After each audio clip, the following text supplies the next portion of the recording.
I'm in the world, but not of it. I praise God every day and I love it. I say what I want and I say what they want. I stand for the truth and what's right and they don't. Life is simple, it's no puzzle. Common sense will tell you not to wear a muzzle. Fear no evil, trust no people. When in doubt, shout, I'm a believer. I fear no man, though the world is broken. God, shine your light on me. I fear no man, though the world is broken. God, shine your light on me. I offend everybody, the left, right, in the middle. Blame my parents because I've been this way since I was little. It used to be normal, now everybody praying to crystals. No wonder why it's so easy for the devil to trick you. They treat you like dogs, hitting muzzles all on your faces, forcing kids to wear them in schools. Doesn't this seem outrageous? They ban Bible scriptures on TikTok. Let's go to Target! Let's go to Target! PlayStation! Let's go to Target!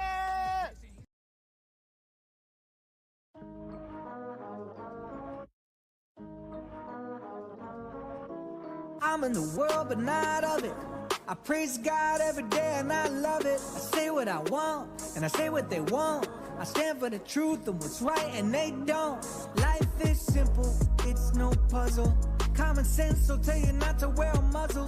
Fear no evil, trust no people. When in doubt, shout, I'm a believer. I fear no man, though the world is broken. God, shine your light on me. I fear no man, though the world is broken. God, shine your light on me. I offend everybody, the left, right, in the middle. Blame my parents because I've been this way since I was little. It used to be normal, now everybody praying to crystals. No wonder why it's so easy for the devil to trick you. They treat you like dogs, hitting muzzles all on your faces, forcing kids to wear them in schools. Doesn't this seem outrageous? They ban Bible scriptures on TikTok. Let's go to Target! Let's go to Target! PlayStation! Let's go to Target!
Oh, I was muted. Damn, crap. I thought the mic was screwing up again, though. I was just muted. Well, welcome to the show. Welcome to the show. I was saying, I thought you came around before I cut the dreads, but I guess not. And then I was saying, welcome to the show. It's Monday night, kicking the week off right. Dreadedconservative show. Show plan tonight. Big Balls. Big Balls got carjacked and jumped by a bunch of hoodlums, a bunch of young partygoers, possibly, in D.C. Trump is kicking up security in D.C. because he don't want his boys getting jumped. And then the Blasphemous musical, Jesus Christ Superstar. We got a gay guy playing Judas, and we got a lesbian, anorexic black woman playing Jesus. It's a blasphemous, disgusting musical. And I'm going to pearl clutch and tell you why it's evil. Should we censor stuff like that? Should we ban it? I'd say yeah. Yeah. But, you know, we live in America. Free speech and all that. So maybe just don't see it. I'll show you why you shouldn't see it. We'll watch a song from it and I'll probably get a copyright strike. We're going to look at one of the performances. And I didn't watch all of them to pick the best one for you guys. I just picked the first one I saw. So it's going to be rough. And then the Parkland AI thing. We're going to watch the whole interview that Jim Acosta did with a AI Parkland shooting victim and dancing on the graves of these children to push gun control. Shocker. Same thing they did with what's his name? What's the dude that's the DNC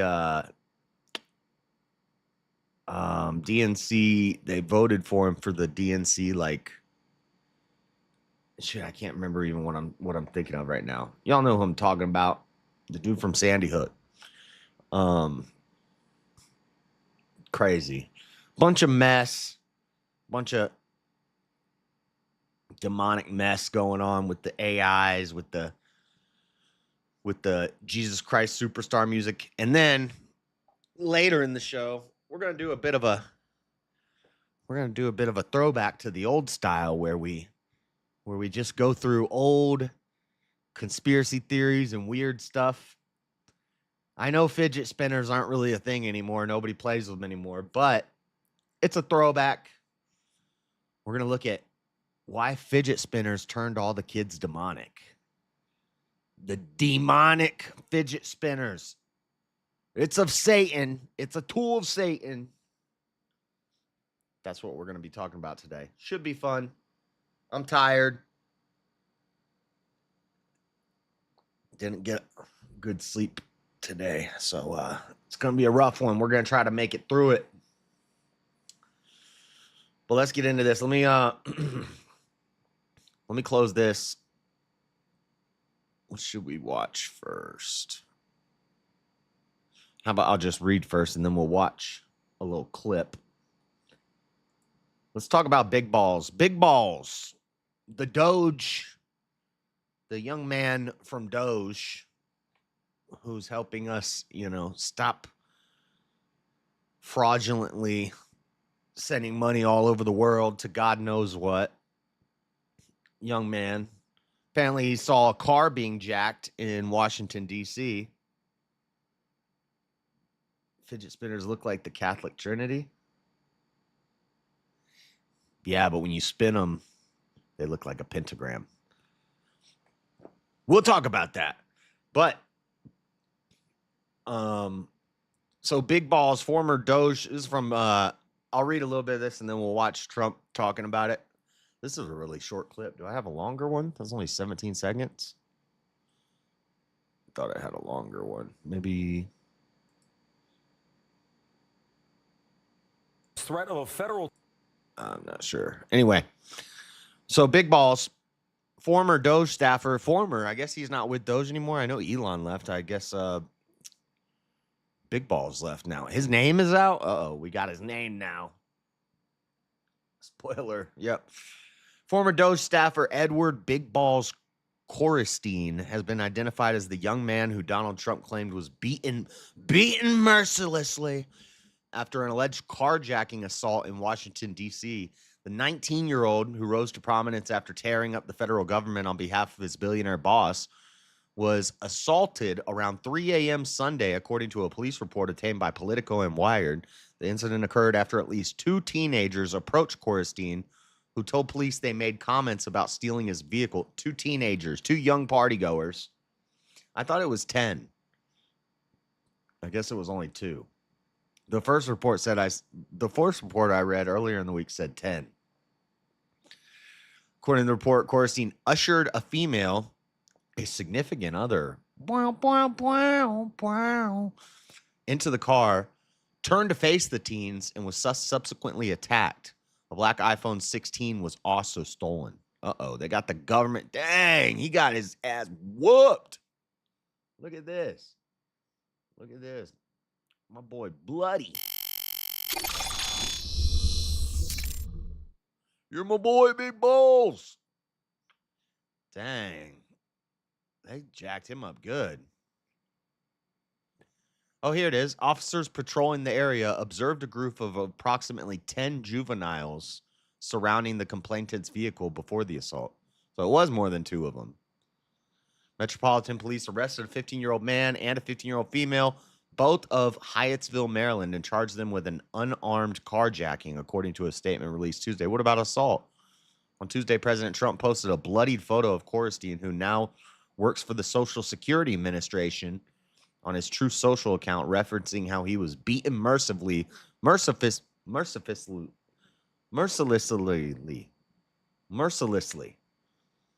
by local thugs. He did not name Corstein, but labeled him an incredible young man. The president also threatened to take federal control of the city and run this city how it should be ran, and said juvenile offenders should be charged as an adults. All of them, or just these ones? Well, yeah.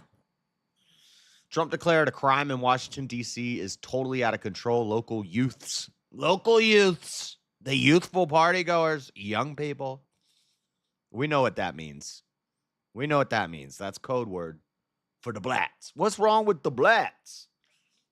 And gang members. Some only 14, 15, and 16 years old are randomly attacking, mugging, maiming, and shooting innocent citizens. At the same time, knowing that they will be almost immediately released. He added, they're not afraid of law enforcement because they know nothing ever happens to them, but it's going to happen now. The law in D.C. must be changed to prosecute these minors as adults and lock them up for a long time, starting at age 14. Based? Oh, but their frontal cortex isn't fully formed until they're 24. Shut up. No, not the blast. It's the blast. Whenever it says youth or youthful partygoers or minors, in quotes, they were minors. We know what it means.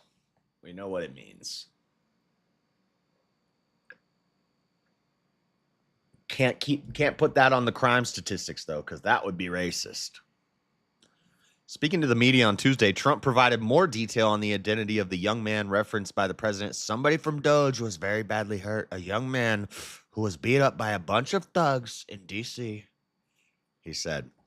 Vice President J.D. Vance also posted Trump's message on his X account. Big Balls was identified soon after, with Politico reporting that it was another. Why is Big Balls out at 3 a.m. in Washington, D.C.? That's kind of your own fault, you know? You don't be walking around D.C. at 3 a.m. Is you crazy? Yes, it was Big Balls.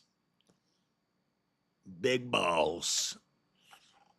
That it was another Doge employee, Marco Elez, who snapped the picture of a bloodied Corstein after the attack. Elez referred to Corstein by his ballsy LinkedIn nickname when posting about the incident on X. My friend Big Balls is a hero. Corstein's former Doge boss, Elon Musk, however, posted a slightly different account of the crime on X, claiming a victim was severely beaten to the point of concussion after coming to the rescue of a woman who was in her car when a gang of about a dozen young men tried to assault her. I'm still doing Trump voice, but we're doing Elon's voice. A gang of about a dozen young men tried to assault her.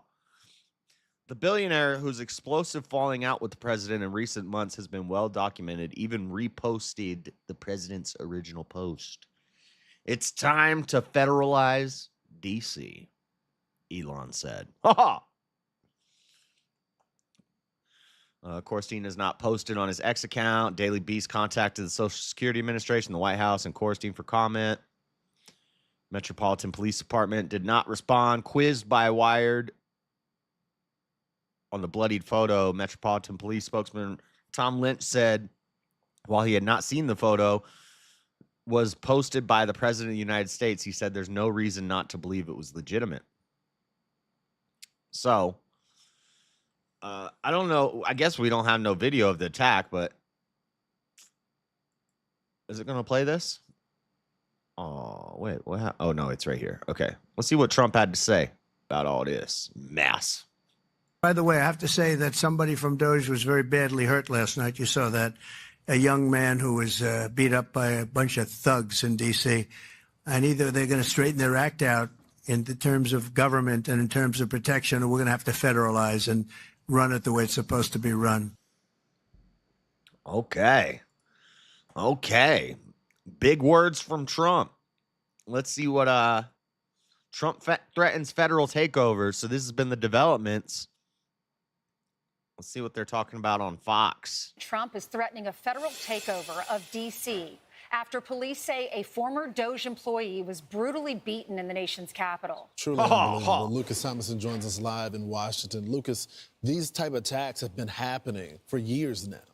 They sure This is have, 10 minutes. I'm Lawrence. not Good watching the whole morning thing. Also to Ainsley and Griff. For those eating breakfast, the image that we just showed you and we're about to show you again is tough to watch. The 19-year-old former Doge staffer known as Big Balls was beaten by a violent mob of minors in the nation's... Dude, that's so epic that he named him so. He's got people saying big balls all over the news. It's almost like Deep Throat with Watergate. By the way, Marshall, I figured out you are Doug in the Walking Dead game. Do do do do do do do do do do do do do do do do do. Capital in a popular part of town. According to police, a 15-year-old man and a 15-year-old woman were arrested and charged with unarmed carjacking. The attack prompted President Trump to post crime in Washington, D.C. He's lucky they weren't armed. He'd be dead. Shocker that they weren't armed. Maybe they were and they just didn't pull their weapons, but that's crazy. D.C. is totally out of control. Local youths and gang members, some only 14, 15, and 16 years old, are randomly attacking, mugging, maiming, and shooting innocent citizens. The most recent victim was beaten mercilessly by local thugs. If this was a group of white people, then it would be like CNN would be like, the KKK is back. The white supremacists are back. That's how the narrative would go from left-wing media. Trump warned if crime is not dealt with properly, he may be forced to take over. Somebody from Doge was very badly hurt last night. We saw this already. They're going to straighten. Our Doge lieutenant, known as Big Ball, spoke to our own Jesse Waters. Elon Musk reacting to the attack on his platform X, saying, quote, a few days ago, a gang of about a dozen young men tried to assault a woman. All right, so they're just covering everything I just said. They got a little panel on it. Recent violent attacks in D.C. Back in the Navy Yard next to Nats Park. In July last month, a congressional intern was murdered in a crossfire from a drive-by shooting. And now, Big Balls left bloodied after this attack. President Trump says he wants gang members over the age of 14 to be prosecuted as adults, guys. I think that's based. Did the people who allegedly attacked him, did they know that he was a part of Doge, or was it just because he was trying to help the lady that was being attacked? The latter, Ainsley. It appears this attack happened about 3 a.m. on Sunday, early morning. It happened on 14th Street, just north of Le Diplomat, other popular restaurants in Washington. It's probably one of the most popular parts of town, Ainsley. It appears to be because Mr. Korstein stepped in to try to save this woman from being carjacked, which he was successful in that endeavor. He was attacked for stepping in. He did also save his girlfriend, who he put in his car before stepping in. Wow. Y'all be careful in D.C. Griff lives there, too. Yeah, Lucas, thank you very much. And Be careful in D.C., white people. I'm going to say the silent part out loud. There's a bunch of young black kids running around beating up white people. The knockout games are a real thing, and they're back. They're back in full swing. Lucas's point, this happened in Logan Circle, very popular area, and Ed Korstein, also known as Big Balls, really stepped. He had trouble saying, also known as Big Balls, you know. Gotta say his moniker, Big Balls. This dude's out here using his internet screen name as his real life name.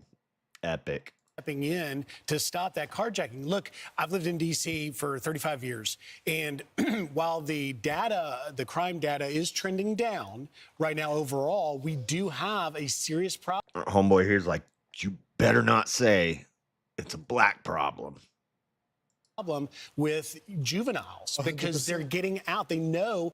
Don't just say juveniles. It's not just juveniles. It's a very specific part of juveniability. That's not a word. I just made it up. They won't be held responsible. That's why President Trump is sounding off on it. And, you know, this is yet another example of what is wrong about D.C. Pressure now on Mayor Bowser will be to try and prosecute these juveniles who are under 18 to stop committing these crimes. It's a huge problem. It's not just the carjackings. It's not just the assaults on people. It's not just the armed robberies there. But there's an enforcement problem, and you can't have law enforcement that are activists. They got to be able to do their job. Look, I spent some of my career working in juvenile court. I have a passion for the young people and turning their lives around. But one thing I found when I did work there is that there has to be consequence. They tie your hands. Continue to repeat. And we finally got some hope in New York City. Death penalty. But it looks like if they elect the next mayor, things could change. Yeah, Eric Adams doesn't do everything perfectly, but he was a mayor that came in and he used to be a law enforcement officer. So now he's the current mayor. He's running as an independent and he's running against Zoran. I think Eric Adams is my favorite Democrat, which I don't really like any Democrats, but you know, he's my favorite of the bad guys. Mamdani, who in the past has said he wants to defund police, but he's attempting to pivot from that. He was considering running as an independent. I think he is running as an independent in New York. Not sure about that, but I think I saw something. I saw an interview with him. Maybe it was on Piers Morgan. Maybe it was Eric Adams on Piers Morgan. He said he's running. He's not running as a Democrat. He's running with the Democrat Party as an independent, he said. Was commenting yesterday. We're going to play that soundbite in just a minute after we show you these stats, because it looks like under Eric Adams and our police commissioner, the crime in New York City is down almost 5% from where it was last year. Look at the murder numbers are down almost 26%, robbery down almost 12%, felony assault down 1.4%, burglary almost 4%, auto theft almost 4%, and transit crime 2%, shooting incidents down 21%. You got to give credit where it's due because they haven't lit anybody on fire at the subway station yet this year. Well, that was this year, huh? Or was that last year? As someone, and they were pushing people into the in front of the trains, like every week you'd hear about something like that. That is a part of law enforcement and talk with sources all the time. There was a question mark by Eric Adams' name because although he was a cop, he was critical of cops in the past. But if you talk to cops today, yeah, he is just going along with the BLM narrative to get elected and become popular. They say he's been one of the most pro-law enforcement cops they've seen in the last decade in New York City. And the proof is in the pudding. And I believe that the numbers would be down even more if you had DAs within the city that would be just as aggressive as the cops. So the cops are doing their job arresting these people, but a lot of these DAs are letting them back on the street. But even with the enforcement, you see the numbers going down. Yeah, and Griff, it's very rich that Mamdani goes to this event yesterday talking at the NYPD, right, or with the NYPD. Well, he has to recognize the numbers. Here's what he said. Mamdani, this fucking guy, this guy. He wants government-ran grocery stores, which will look like Cuban grocery stores. He wants less law enforcement, free housing. How's that possible? I don't know. Damn commie. For the reduction in crime across our city, and also to see it as part of nationwide trends where we're seeing much of the same, and the knowledge that we still have more work to do. It's important to celebrate that which has been done, that which has been achieved, and also know. And they're playing Turn Down for What in the background. That we continue to strive for a city that is free from the kinds of mass shootings that we saw last week, that is free from the violence that still afflicts far too many New Yorkers. What's this guy yelling in the background? Something crazy. So, Trump orders feds to D.C. after Big Ball's beaten bloody. A little update on this. Recent update. Extra federal agents are patrolling Washington, D.C. hours after President Donald Trump ordered an increased presence of law enforcement. The move came after 19-year-old Doge staffer Edward Big Balls Korenstein was, according to the president, beaten mercifully after alleged carjacking attempt on Sunday. And then I think I got one more article here. Let me see. Big Balls DC attack update. Police release photos of persons of interest. Hold on. Look at that. Look at that. Metropolitan Police Department is seeking the community's assistance in identifying a person of interest in an attempted unarmed carjacking in Northwest. Well, it's a youthful party goer. Shocker. How did I know? How did we know? Police released a photo of a person of interest. 2 teens were arrested after allegedly attacking Edward Korenstein. A $10,000 reward is offered for tips leading to arrest. Guys, we got another treasure hunt.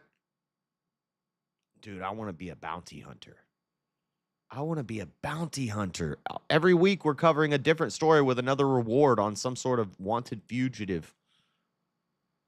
Instead of trying to find the Utah treasure hunt, we need to go hunt down these criminals.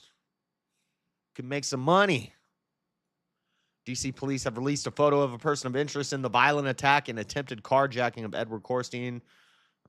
Incident happened 3 a.m. Police say a group of youthful partygoers approached Korenstein. 15-year-olds from Hyattsville were 2 15-year-olds from Hyattsville were arrested and charged with unarmed carjacking.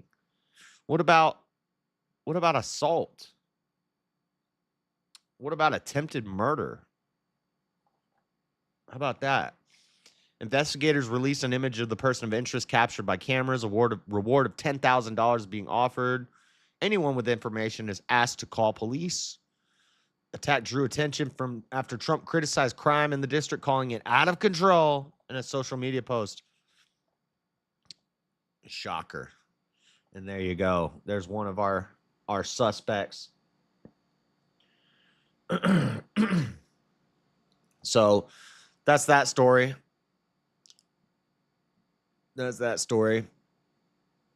Crazy. Youthful partygoers. Urban decay. All right. Let's move on to this next story.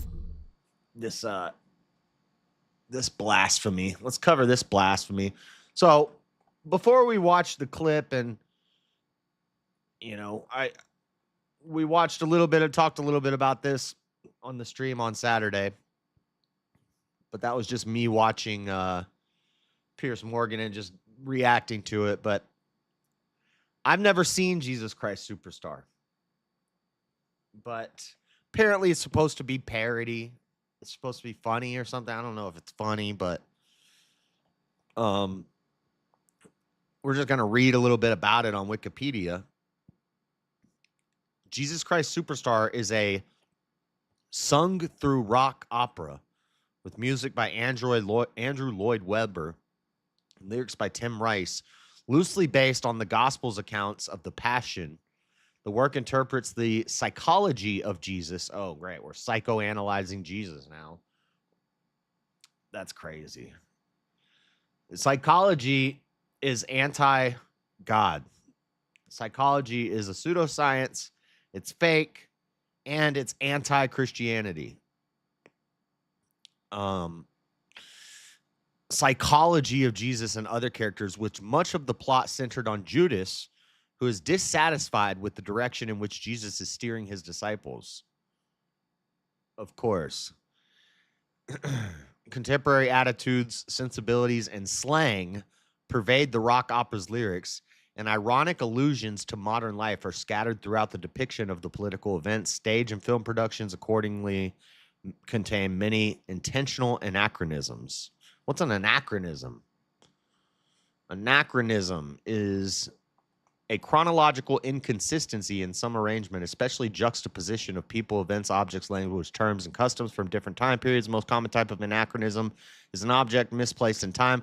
So kind of like Leonardo DiCaprio's Romeo and Juliet was filled with anachronisms. Instead of swords, they had guns. Instead of horses, they had cars. Anachronisms. We learned a new word today. Word of the day, anachronism. What's up, Cat? You see, they got the early bird modern day. They got the early bird debate con tickets up for sale. I might have to go grab one. Damn, might have to grab one of them VIP passes. And then I gotta start messaging people. And then they did say in the thing, no live streaming allowed, which I figured I wouldn't do that out of. I wouldn't have planned on live streaming from there anyway, just out of, basic respect. But I would, it would be cool to grab some interviews. So I maybe would message James and ask if I would be allowed to do that. I don't think they would have a problem with you in between, like sitting down with somebody over in a corner somewhere and talking to him. It'd be cool to interview James. So, oh yeah, we're trying to go to DebateCon chat, hit the super chat goal. We got to raise some moolah. Gonna have to grab mine. Wonder if James gonna try to go. Where's James at? James! Initially unable to get backing for a stage production, the composers released it as a concept album, the success of which led to the show's Broadway onstage debut in 1971. That's crazy that they let this fly in this. Well, it's the 70s. Bunch of dang hippies. Bunch of dang pothead hippies were probably loving this. By 1980, the musical had grossed more than $237 million worldwide, running for over 8 years in London. Between London, 1972 and 1980, it held the record for longest running West End musical before it was overtaken by Cats. By the way, I hate musicals. I can't watch musicals. I've watched West Side Story and Moulin Rouge. I watched it with a girlfriend. Didn't like it. Didn't like either one. I don't like it. But you know what I do love is Lion King. And somebody told me Lion King was a musical. And that blew my mind. Because technically, I guess it is. But I don't count freaking Lion King as a musical. Even though they did make it a musical. They did make a musical out of it. And it is a story told through song. Therefore, it is a musical. But Lion King doesn't count. All the other musicals are gay. Not Lion King. Don't besmirch my Lion King now. Chance you watch a bunch of musicals and you just don't know it. Yeah, we had a big discussion about this a long time ago. Lion King is the best Disney movie. Yeah, we had a big talk about this. I was arguing that if it's a children's cartoon, it doesn't count as a musical. But I think I lost that. I've never lost a debate in my life. But I think I almost lost that one. I saw Wicked on 2017 on Broadway. Is the only musical I've enjoyed. What was there's one oh, well no, Romeo and Juliet's not a musical. I like the Leonardo DiCaprio Romeo and Juliet, but that's not a musical. Right? They sing songs in that? But if you sing one song in a movie, does that now make it a musical? Is 8 Mile a musical? If 8 Mile's a musical, I like 8 Mile.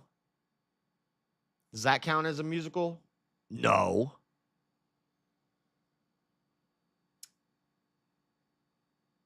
I'm reading Marshall's comment. Anyway. So, and apparently this has some like, some Da Vinci Code type stuff. Some Jesus and Mary Magdalene had a relationship. Act 1. I'm not going to read through all this. Let's watch. But here's the thing. So in this new rendition, Jesus is played by like an anorexic black lesbian woman. Maybe Jesus was skinny. He's probably pretty skinny,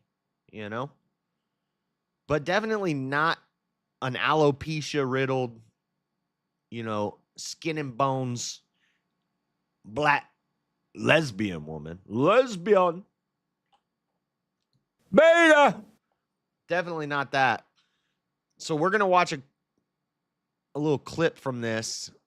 This is Cynthia Erivo performs Gethsemane from Jesus Christ Superstar.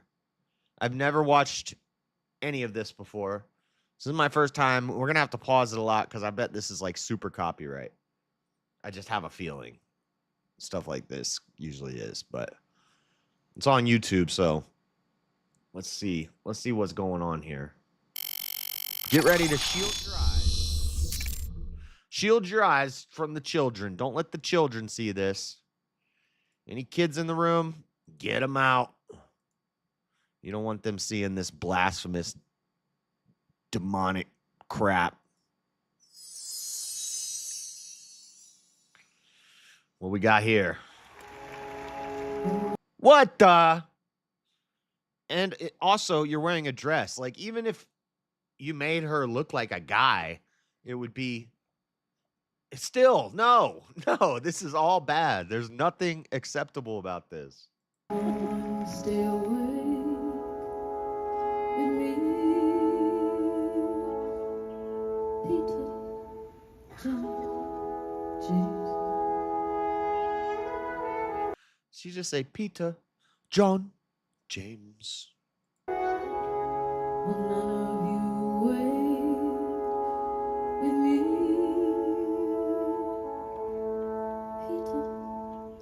John, James. What the heck is this?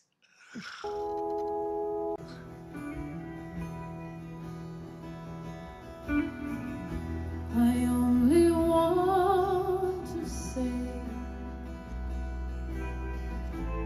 if there is a way.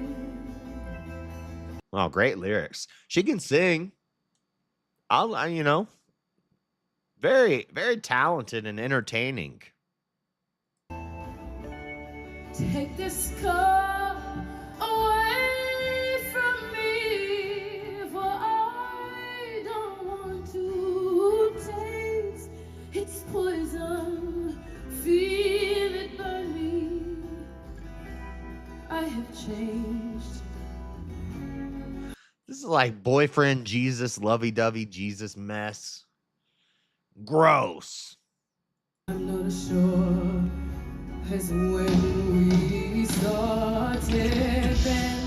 I was inspired. Now Inspired. I'm sad and tired. It's kind of catchy. I don't see nothing too crazy, but they put like a silver diamond-studded crown of thorns on her head.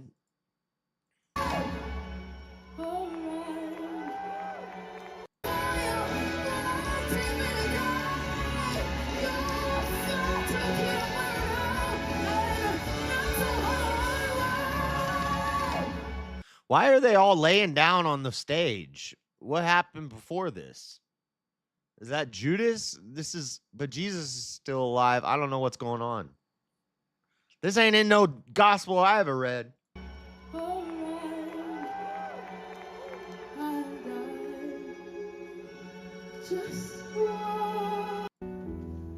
After all,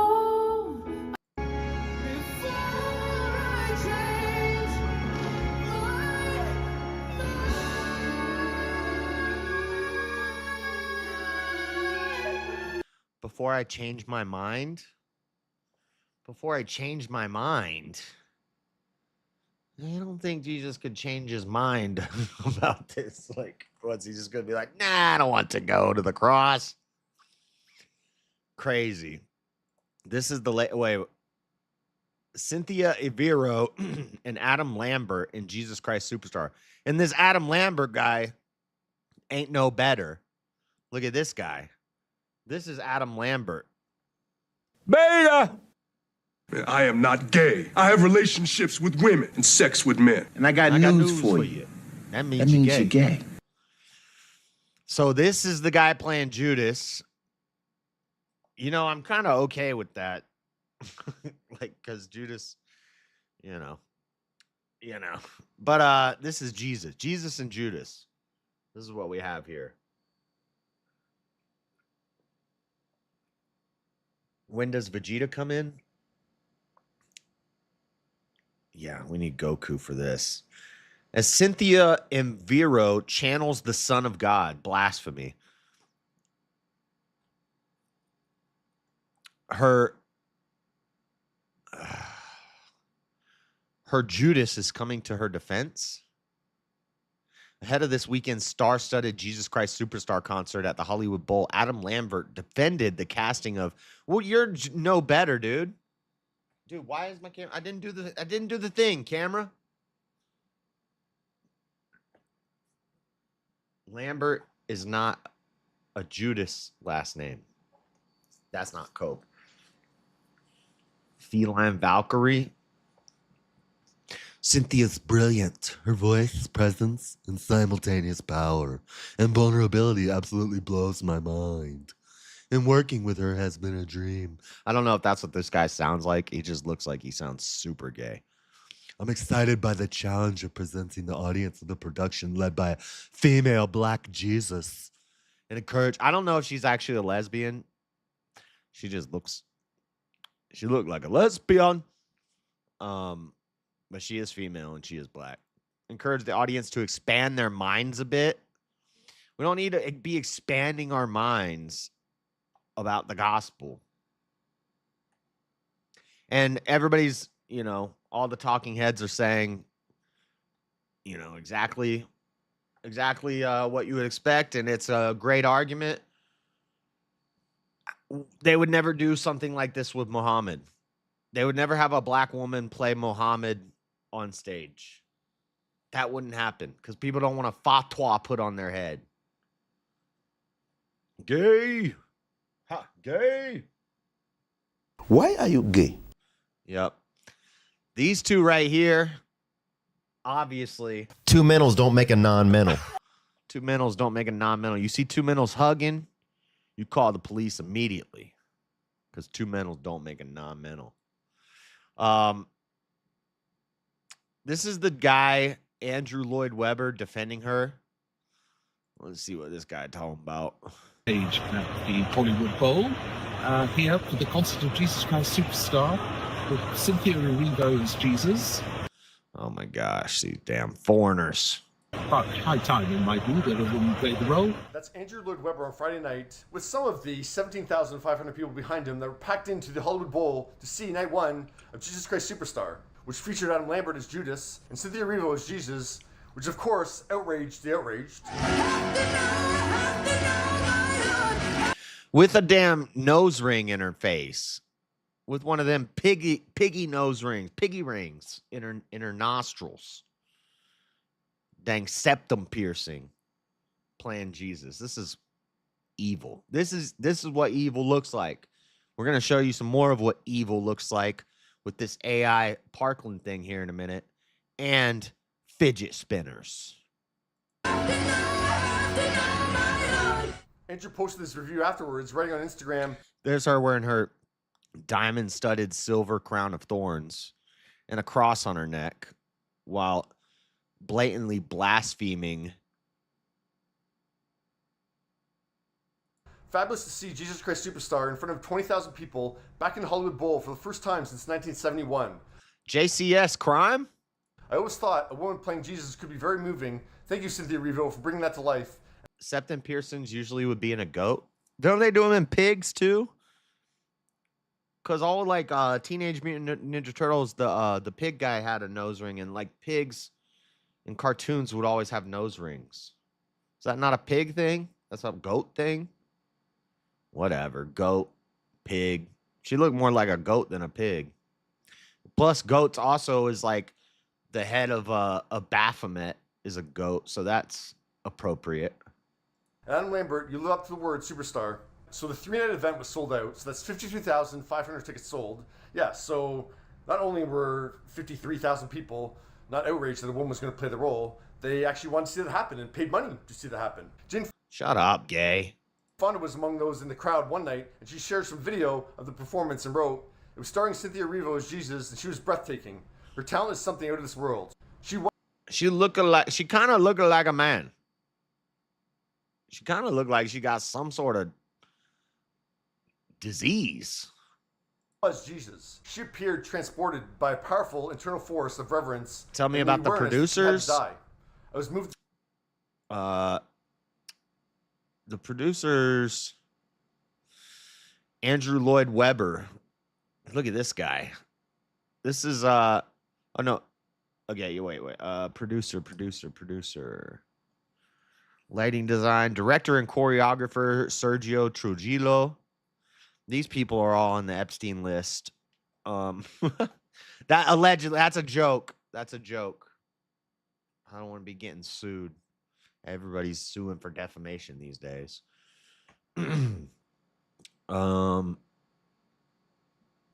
Production designer Peter Negrini. I've heard that name before, I feel like. Yeah. A bunch of gays. Technically, I guess bulls and pigs. Yep, bulls and pigs too. Oh, that's not a goat. That's not a goat. That's a bull. I thought that was a goat. Didn't you say goat somewhere? Why was I thinking goat? Oh, you did say goat. Then you retracted your comment. Yep. So, The tears. Her body at the crucifixion looked like El Greco's painting Christ on the cross. Shut up. No, she doesn't. It looks like blasphemy. Looks sacrilegious. Inspired piece of casting. And yeah, the reviews were stellar for the production. Yeah, it's a control mechanism. They, well, we used to do, in agriculture, we would do nose restraints on cows. So you'd grab them by the nose and you could control their head. And when you get them in the squeeze chute, you grab their nostrils and you pull them up, and then you clip their nose up to the thing, and it locks their head like that. Tell that to PETA.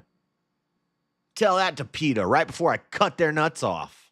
And stayed bothered on social media. The 3-night event wrapped up on Sunday, and yeah, then on Wednesday, Andrew Lloyd Webber decided to post again about the production. With a photo of Cynthia, he wrote, "I'm thrilled to see such brilliant reviews for Cynthia Erivo, Adam Lambert, and the entire cast of Jesus Christ Superstar at the Hollywood Bowl. It is particularly exciting to see that our idea of a woman playing Jesus has been so embraced and understood. That's so." By who? By a bunch of gays that went to see it?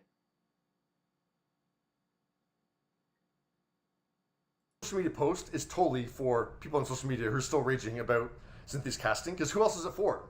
Like, he already posted his review on Friday.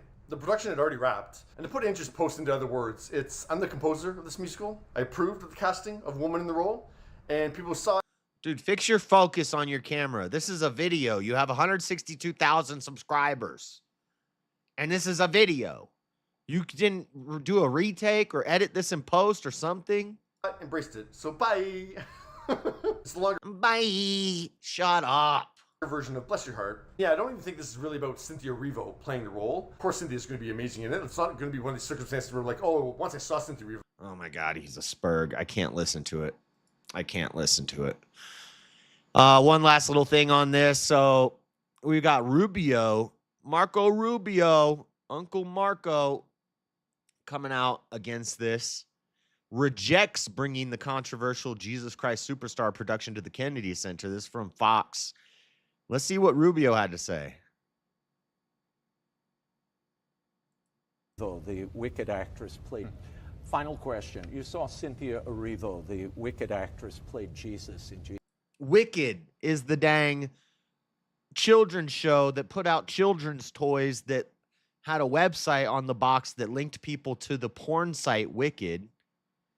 So all these little kids were like, oh, I got my Wicked doll. Let me go to the website. And then they were looking at porn. Jesus Christ Superstar at the Hollywood Bowl just this past weekend. You are, which I think was intentional. I don't think you slip up. You don't slip up and put a pornography website. You got you know your domain name. How are you going to print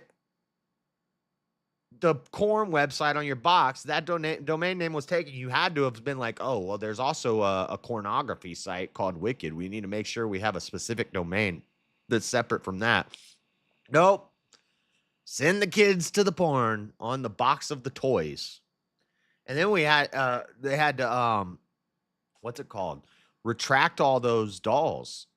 So if you got a hold of one of them dolls, it's probably worth money. Uno with the boys. an ex officio member of the Kennedy Center. What you got to say, My Rubio? question is, would you ever put that show with Cynthia Erivo at the Kennedy Center? I didn't know it. I'm so busy. I don't follow any of the stuff, but just how you've described it to me, no. I mean, obviously, look, that stuff's done to be provocative and to insinuate. But I think for people of faith, none of this should be new. It's been true. It's from not. the beginning in Christianity. Christianity's Doesn't mean I need to accept it and go along with it and like it and be like, well, you know, we got to love everybody and just let them make fun of us and be blasphemous on stage and not say anything about it. No. been mocked. Christianity's been attacked from its very inception. In fact, the church has traditionally been at its strongest when it's the persecuted church. Yes, it is. It's been at its weakest when it sort of gets consumed by the culture. So by definition, Christianity has always been countercultural. Dude, he's got giant ears for his head. Sorry. It was from its earliest days, and it's been at its strongest and most vibrant. Now, that doesn't mean we seek persecution or we don't take it on. It doesn't. I can't stop seeing it now. His ear is like 3/4 of his skull. What the? Meredith J. Greenberg, production stage manager. What's the deal with her? Greenberg? But that's Greenberg. What's about them? They got some they on the list or what? I never got good dolls when I was a kid. Yeah, you never got the Wicked dolls that sent you to the corn site. It came with, well, back then when you were a kid, it would be like what, a VHS tape comes with it. Don't command it. Or a magazine. It tells us they're going to hate you because of me. They hated me before they hate you. Yep. All right. So Rubio's not having it. He's not bringing it to his arenas. So that's that. What a mess. What a mess. What a mess. No offense, but it sounds like some fucking commie gobbledygook. All right.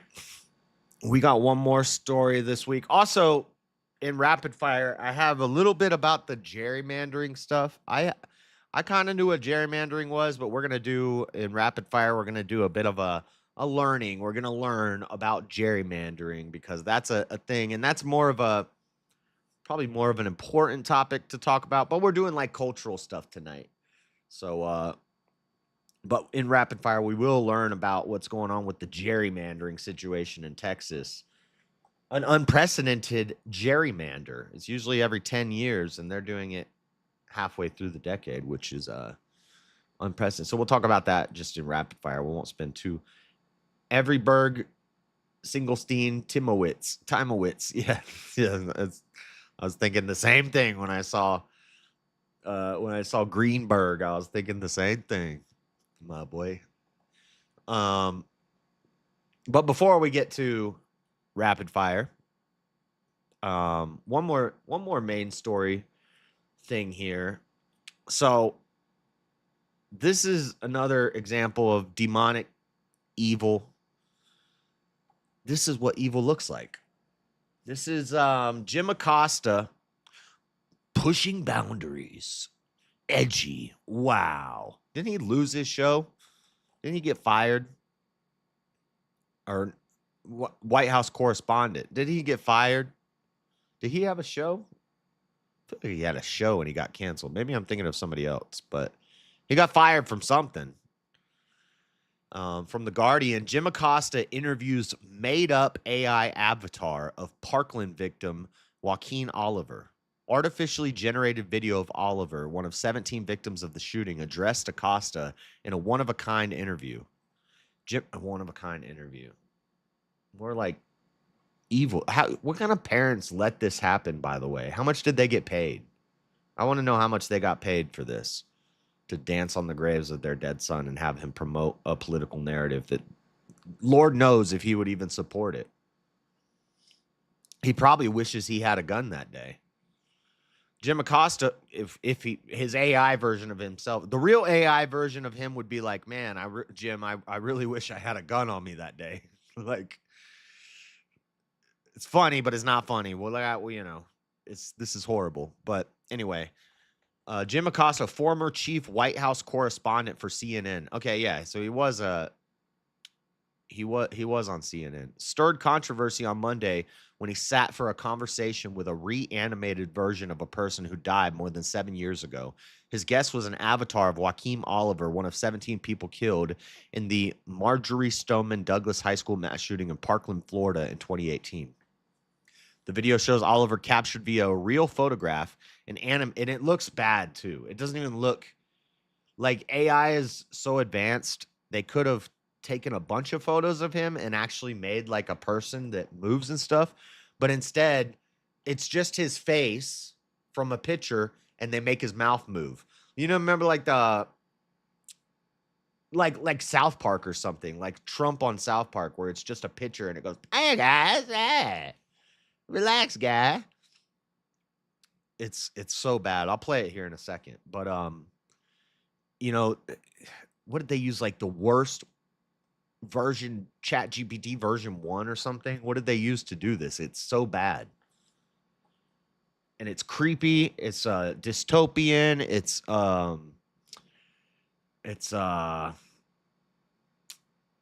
what is the thing I always talk about? Uncanny Valley. It's a mess. His guest was an avatar. Okay, we already read that. The video shows Oliver captured via, we already read this, with generative artificial intelligence wearing a beanie with a solemn expression. Acosta asked the avatar, what happened to you? We're not going to read over their conversation because we're about to watch it. He was 17 years old when he was shot and killed in the hallway of Marjorie Stoneman Douglas High School, according to Since Parkland, a reporting project about the victims of the shooting. The teenager loved writing and came to school that day, Valentine's Day, with flowers for his girlfriend. He would have been 25 on Monday. Acosta had teased the interview, saying it would be a show you won't want to miss in a one-of-a-kind interview. And he's getting a lot of backlash about this. Acosta said the video segment that Oliver's parents created, the AI version of their son and his father, Manuel Oliver, invited him to be the first reporter to interview the avatar. First, I don't think anybody else is going to take this, especially not after seeing the outcry of how screwed up this is. We'll read a little bit about the Parkland shooting here in a second. But first, let's watch this. So this is the full episode. And also, you can see even Jim Acosta, the TDS, has changed him. Look at this. This is Jim Acosta. I don't know if this is a recent photograph, but this is not what he looks like in this interview. In this interview, he's done the thing where they slowly morph into Rachel Maddow. And let's watch this. This is the full episode of his show or whatever he does on the internet. I don't know. But Jim, he's got 106K subscribers. Trash. Not compared to me, but compared to like, he's like a CNN correspondent. And he's only got 100K. Slacking. Marshall, you need to be making me $10. All right. I think this is just like the first 5 minutes of the show, so let's watch this. Welcome to the Jim Acosta Show. It is See, he's transformed into Rachel Maddow. Is Monday, but it is another day that ends in Y in Trump's attacks on American institutions, with the GOP now looking to carry out a redrawing of the congressional districts in Texas. Now it's American democracy that is on the line. You guys have been saying that for like 20 years. This is not a democracy. The founding fathers warned us against a democracy. So shut up about democracy. Democracy is gay. Why are you gay?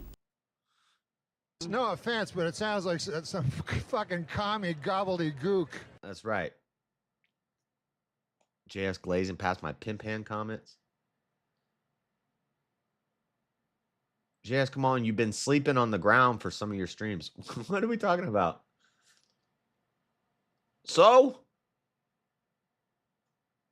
No. Oh, my God, Dean. Shut up. So annoying, Dean. I don't know what's wrong with you, dude. Okay. The upcoming midterms. In a few minutes, I'll speak with Texas State Representative James Tallarico about the redistricting battle in his state. But first today. So that's like the big political news this week is this Texas redistricting thing, and we'll touch on it in rapid fire. Is August the 4th. That happens to be the birthday of my first guest. Joaquin Oliver died in the Parkland school shooting in Florida back in 2018, but his parents, Manuel and Patricia, have created an AI version of their son to deliver a powerful message on gun violence. Manny asked me if I'd like to be the first reporter to have the chance to interview Joaquin. Hopefully the last. Whose nickname was. Hopefully the last. And yeah, this is like Alex Jones gets fined $1 billion for asking some questions on a show. And meanwhile, and it's no different. The Sandy Hook parents were dancing on the graves of their kids when they sued Alex Jones. When they sued, what was the gun company that got shut down because of Sandy Hook? And then Smith & Wesson was sued over this Parkland shooting thing there because it's gun violence. Because you're told it's gun violence, it's gun violence. So they sue the gun manufacturer. Why would you sue a gun man? If I killed somebody with a toaster, would you sue Kitchen Chef's Made or KitchenAid or whatever the heck my toaster? What, I don't even know what kind of. I think I have like a Mainstays Walmart toaster. You're gonna sue Walmart if I kill somebody with a Walmart toaster? Is that gonna be toaster violence? No, it's stupid. I hate when they sue. A shooting happens and they sue the gun manufacturer. That's crazy to me. That got a gun company shut down. It was not Smith & Wesson. Smith & Wesson got sued for the Parkland thing. But somebody, what's the gun company that like went out of business? Remington? No.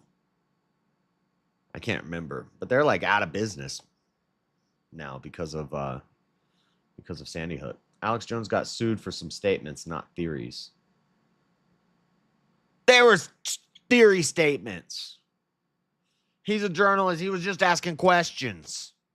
I watched the whole trial. It's little snippets and little things that he was saying that other people had said. Don't justify that. Guac. I've talked about him on this show before. Oh, my point was, these parents are dancing on the grave of their kid. How much money are they making off this? It's crazy. Knowing Manny for several years now, I consider him to be a good friend. So, of course, I took him up on the opportunity. So here's that interview. I think you're Peter U7. Are you somebody else that's usually here? Because the names have all changed. So now I don't know who anybody is. But that's a good point. But if you retract your statement, they aren't supposed to. But was that defamation? I don't think that was defamation, was it? If you retract your statement, they're supposed to not be able to continue the suit. But also, if you retract your statement, or if you back down, if you don't stick to your guns, pun intended, then it looks like you were just being dishonest. If you're gonna go with it, you gotta commit to the bit. P320, whoever makes the SIG needs to be out of business.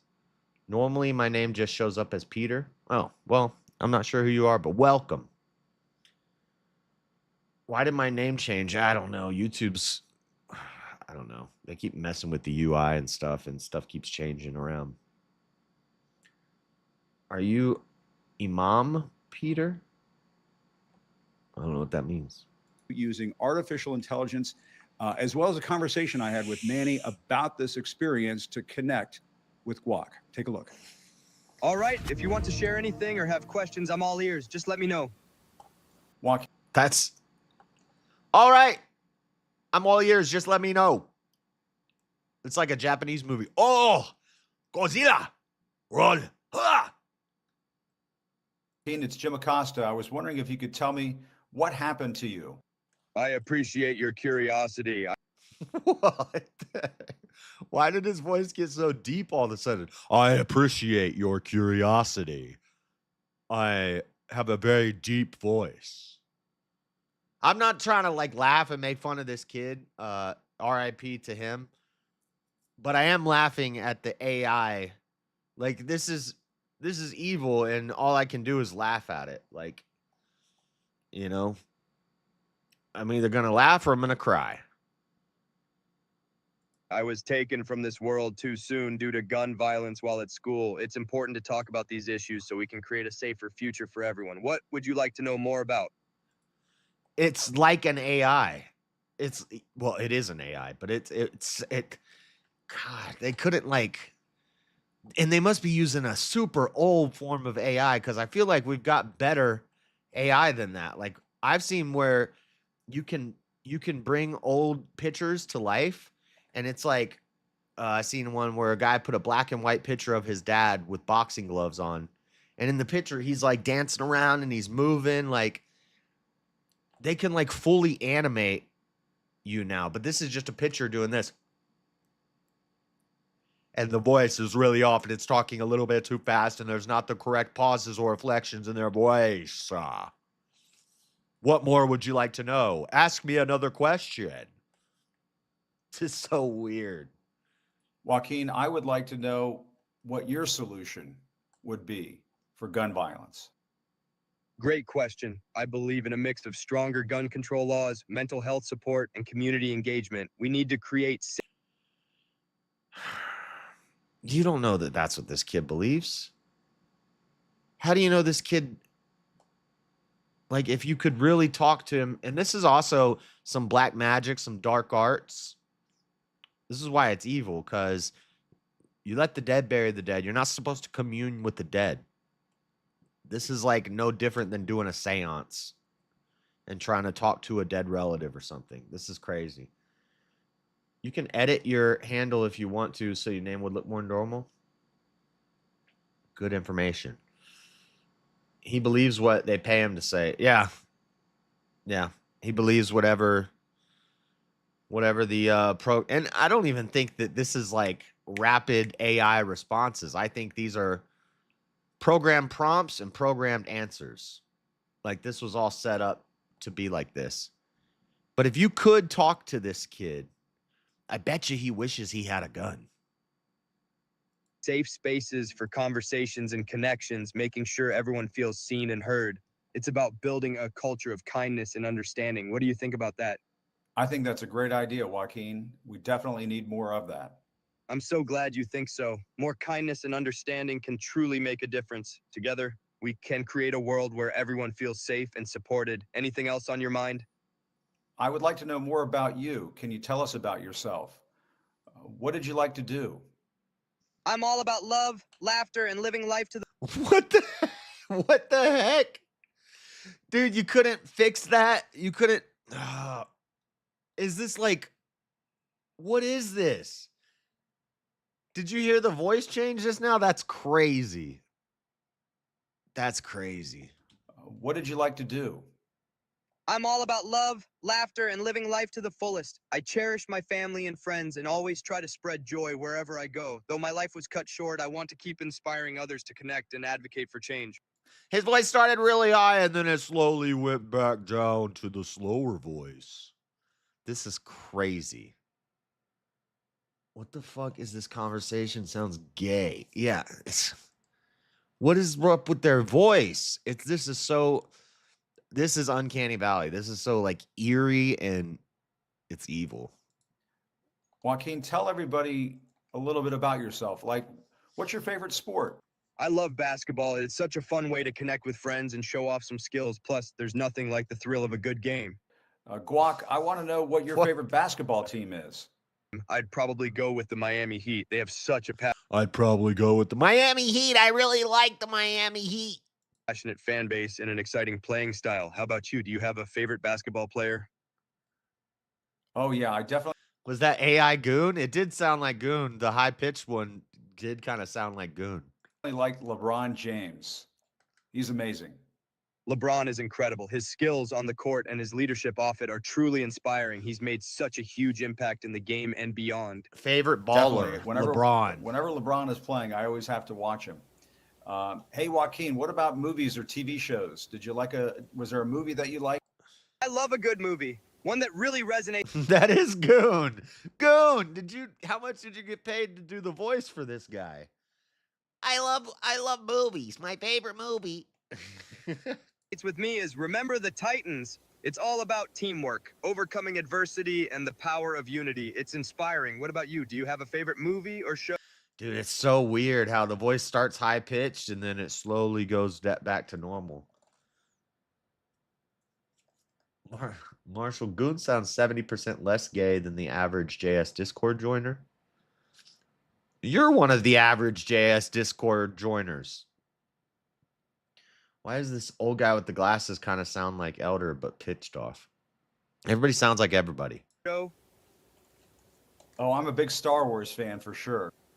Star Wars is such an epic saga. The adventures, the characters, and that iconic music are unforgettable. And look, it says one of Guac's, they call him Guac. One of Guac's favorite is more like Grok, but one of Guac's favorites, Star Wars. He didn't say Star Wars was one of his favorite movies. He said Remember the Titans was his favorite movie, and then Jim Acosta said, I like Star Wars. And now it says one of Guac's favorites, Star Wars.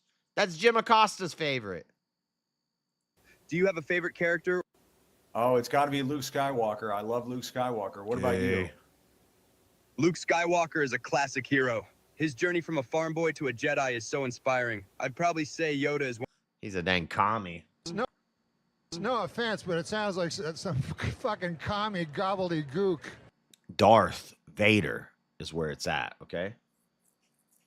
One of my favorites, too. What do you love most about Luke? I like that Luke became the hero. He came from a very small planet, and he eventually became a Jedi and saved the day.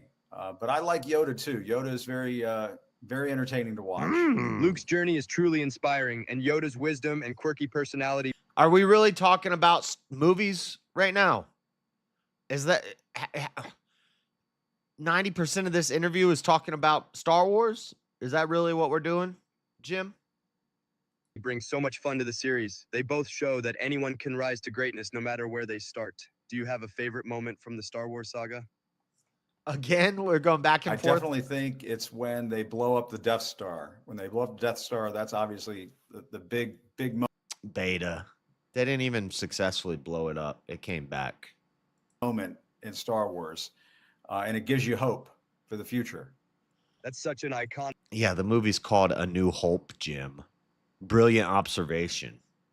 Moment, the destruction of the Death Star really symbolizes hope and the triumph of good over evil.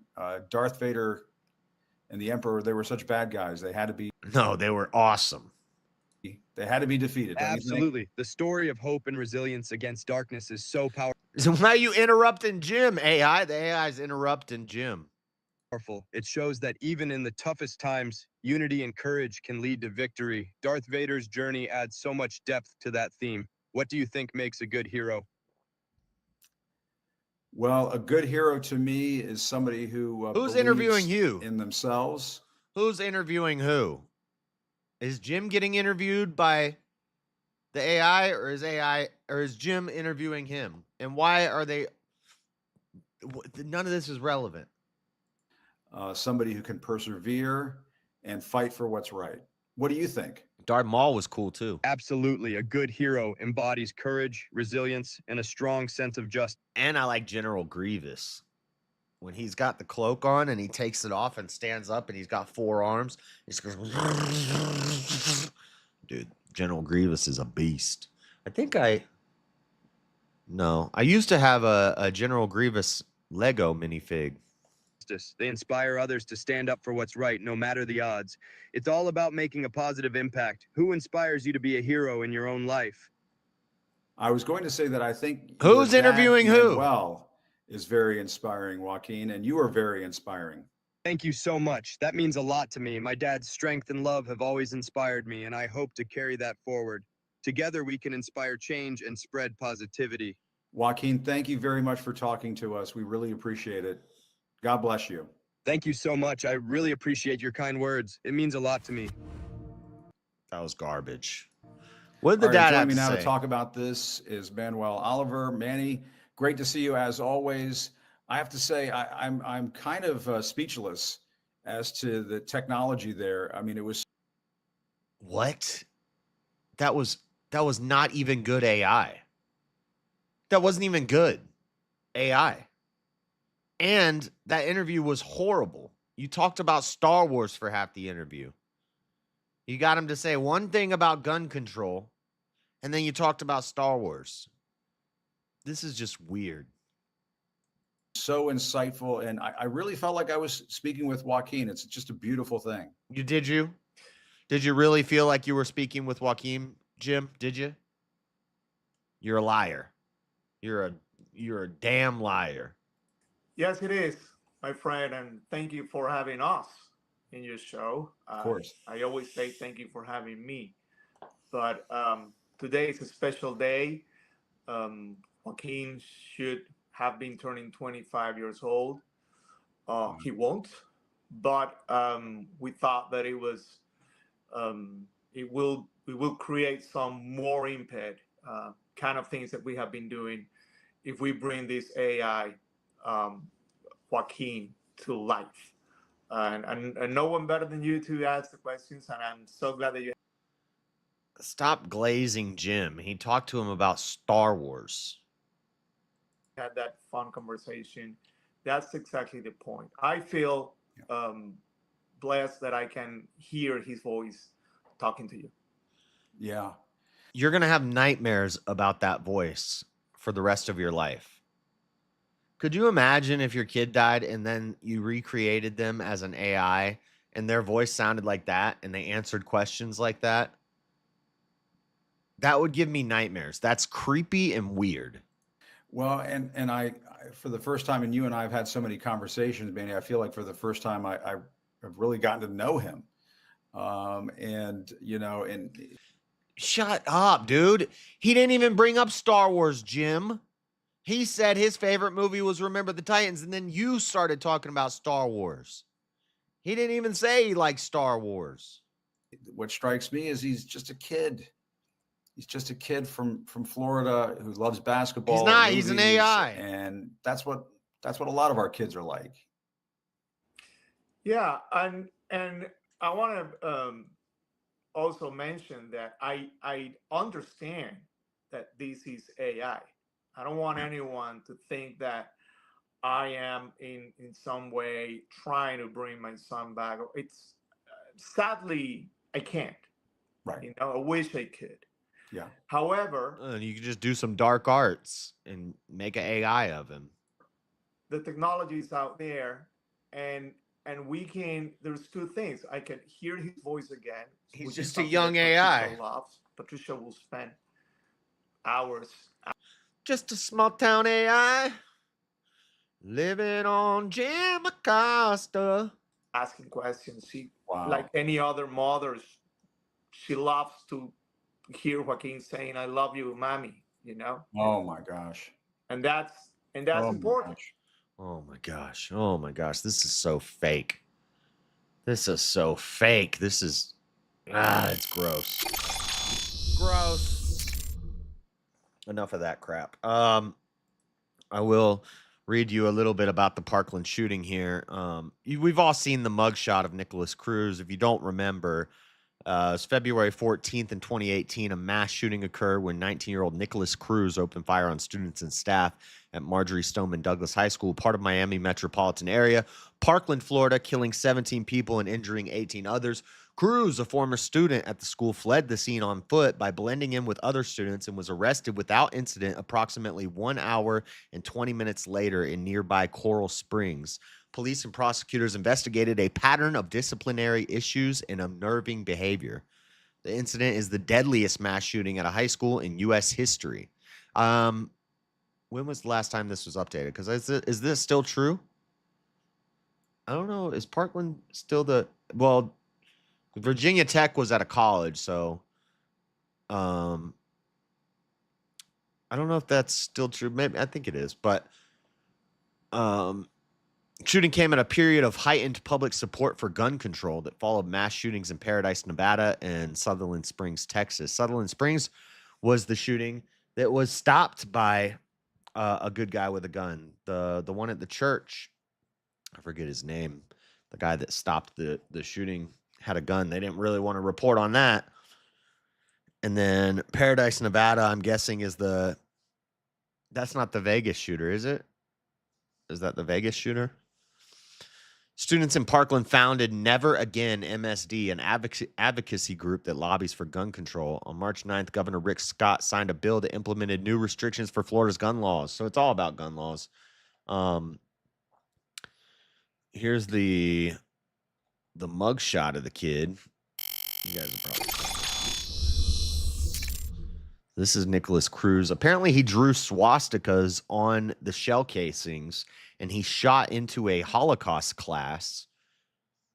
They say he didn't know he was shooting into a Holocaust class, but he did have swazis drawn on his shell casings.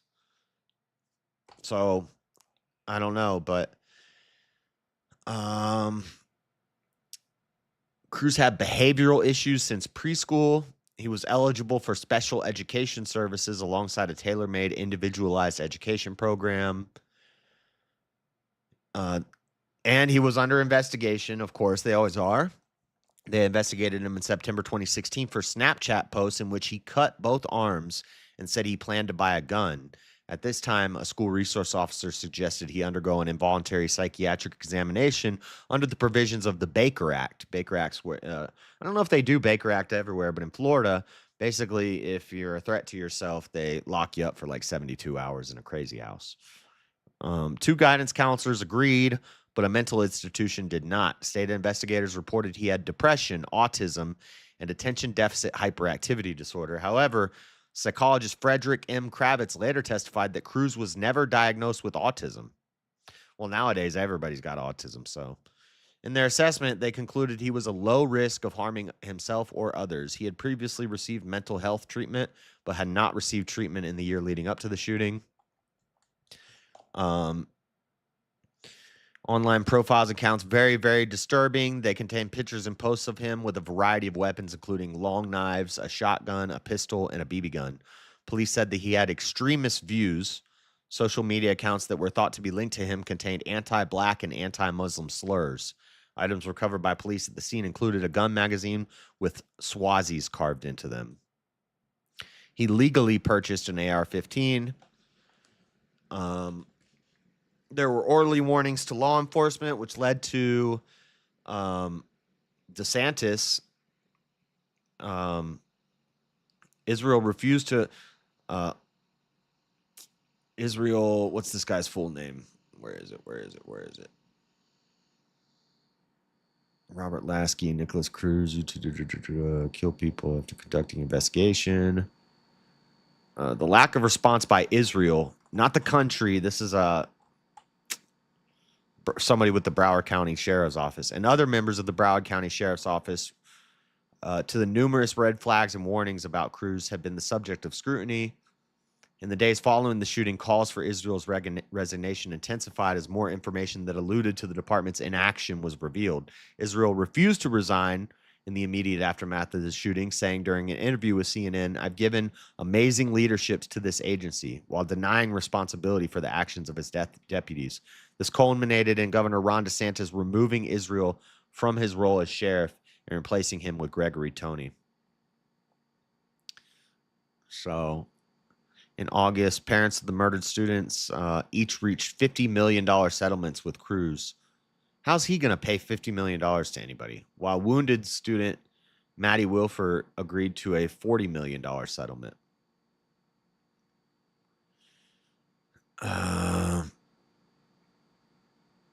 Cruz appears to describe his... So there's videos of him before the shooting? Anyway. So that's just some information about the Parkland shooting. Sorry, I took a nap. You're not boring. I'm just sleepy. That was a quick nap. It was a 30-minute nap. So that's that. I think that AI thing was gross, inappropriate, weird, disgusting. For some reason, all my icons on my screen keep reverting to just being... I don't know why it's doing this. This is very annoying. I have all my stuff set up a certain way that I like it. And then sometimes I turn my computer on and all my desktop icons are just back lined up on the side and all mixed up. What the heck? Why does it do that? Anyway, we didn't have any memes last week. But you know what we got this week?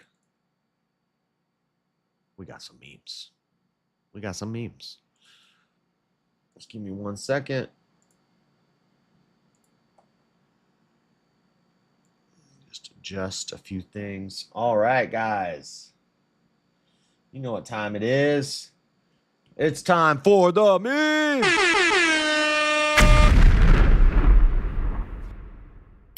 Meme it up. Meme time. Horse in real life. Horse in chess. The horse in chess can fly. In chess, your horse can fly. You know, they used to launch dead horses and dead cows over walls with catapults because they would have disease and they would infect the people. They didn't even know what disease was back then. But they were like, man, everybody die. If an animal dies in the middle of the village and we just leave it there for a while, people start dying. So they're like, let's launch dead animals over the wall at them.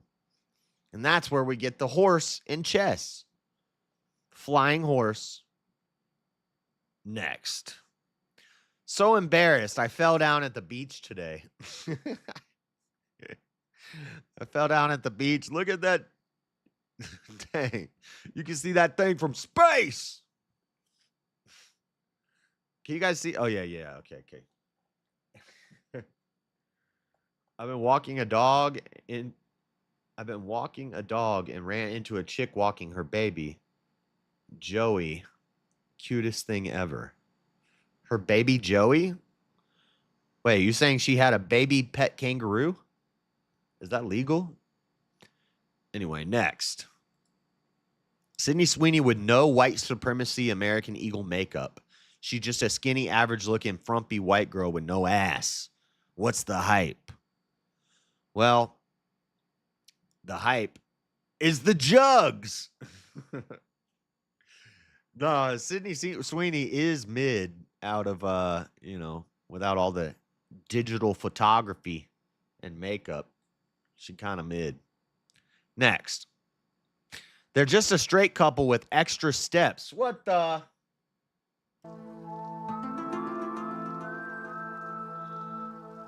This one right here.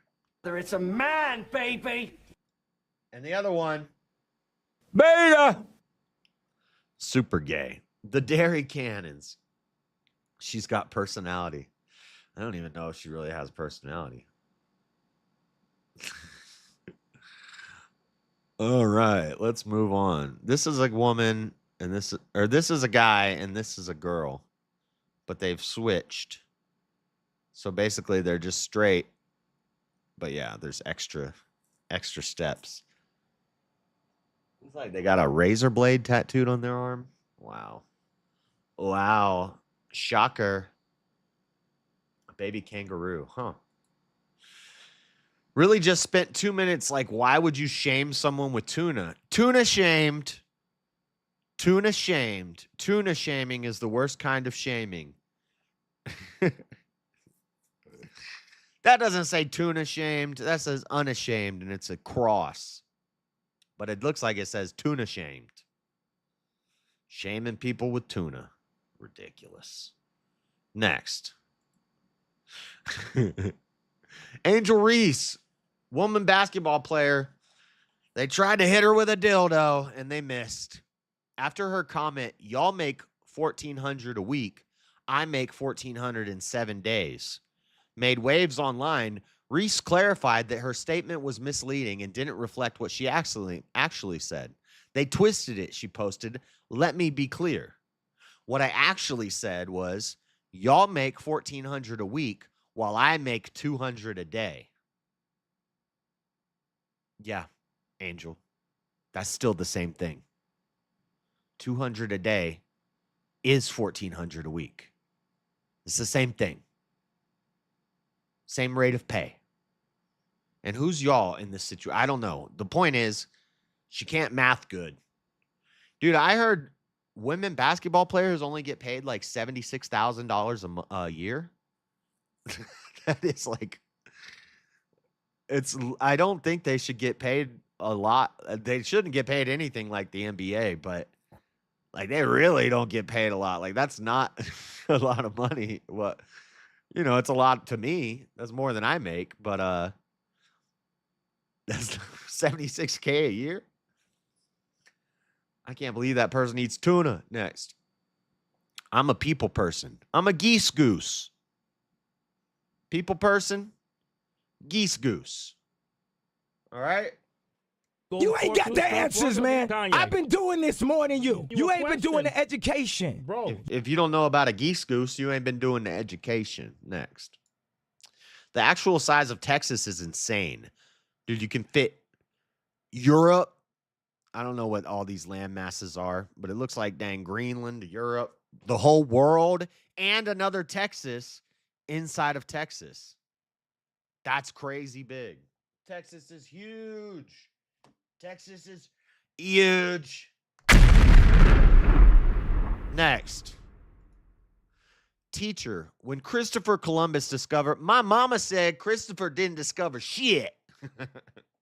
Dang. This little girl has to ruin everything. This is CRT. My mama said Christopher Columbus didn't discover shit.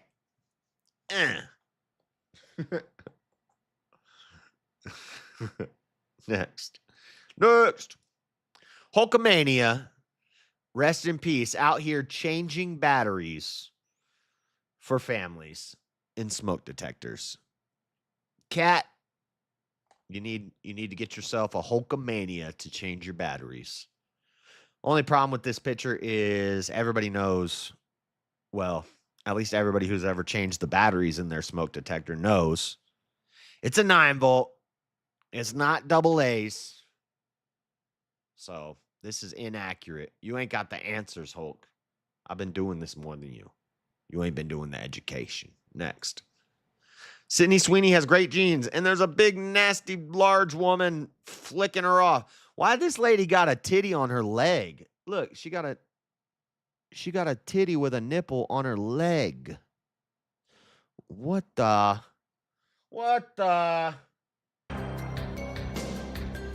Tonight on Unsolved Mysteries, why this woman has a titty on her leg.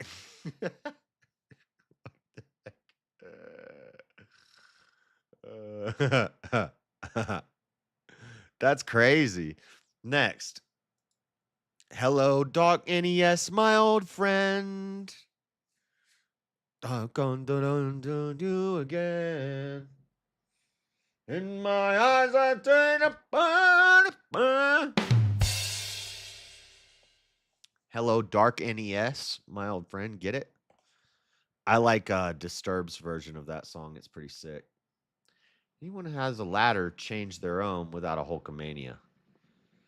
No, you gotta have a Hulk. Next. This is not really a meme. This is actually a news story. It's not fake either. I read the article, but I just put this in meme review. 38-pound cat caught trying to escape pet weight loss camp and get stuck in the shoe rack. Look at this. And there's a food bowl. It like brought its food bowl with it to the shoe rack, trying to escape weight loss fat camp. They took this cat to fat cat camp, not cat,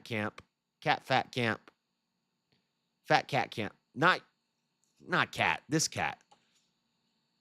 They took this cat. Look at this big old cat though. Oh, he's so cute. Look at him, he's stuck in a shoe rack. That's funny. Better overfed than underfed.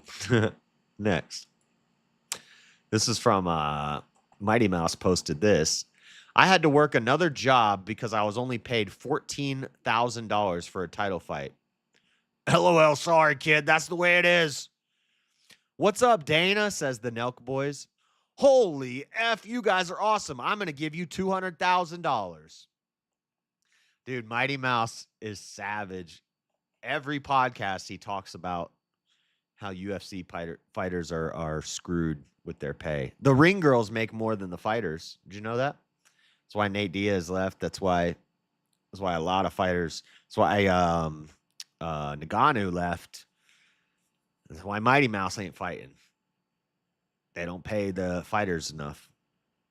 And this is not like women basketball players saying we demand more. These are guys who are going to have CTE and they're putting their life on the line in the ring for one of the most entertaining sports events in the world. 14 grand for a title fight, but then he gives Nelk $200,000 to gamble and be in a YouTube video. You know, guys, yeah, ha. I can't do a good Dana. I'd have to practice. That cat looks worse than overfed, more like superfed, supermassive black hole fed. Next. Press 1 for English. Me, presses 1. Thank you for calling AT&T. That's not English. What'd you just say? Thank you for calling AT&T. Thank you for calling AT&T. I wanted English. I don't speak bakalaka dirt. Thank you, come again. Next. Oh, wait. Next. Your DNA is a recipe for the reproduction of your people and culture. It's the closest thing you'll ever have to immortality.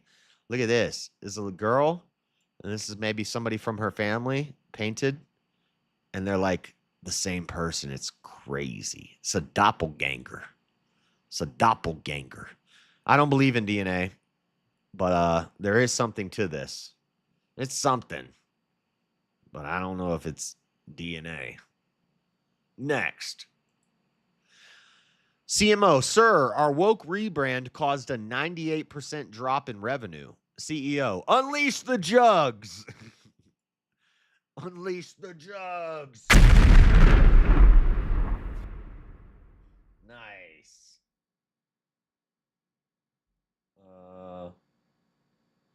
Anyway. Good job, CEO. Next. Owner of the Titanic, JP Morgan. Owner of the Twin Towers, Silverstein. JP Morgan last minute did not board his Titanic. Larry Silverstein last minute did not go to his Twin Towers office on 9/11. Both men received the largest insurance payouts in all of history. And another fun fact, even if JP Morgan did try to board the ship, he wouldn't have been boarding the Titanic because it was the Olympic sister ship. So not only did they get a giant insurance payout, they crashed a broken ship in the process and rebranded another ship. So the Titanic never sank. Well, it did eventually sink. Both of them did sink, but not till way later. Fun fact. It's a conspiracy theory. It's a theory. A conspiracy theory. Next. If you were any good at being trans, people wouldn't misgender you. Ha ha ha ha ha. Thank you. Thank you, Witch of the East. Or whatever you're called. I forget. Wizard of Oz.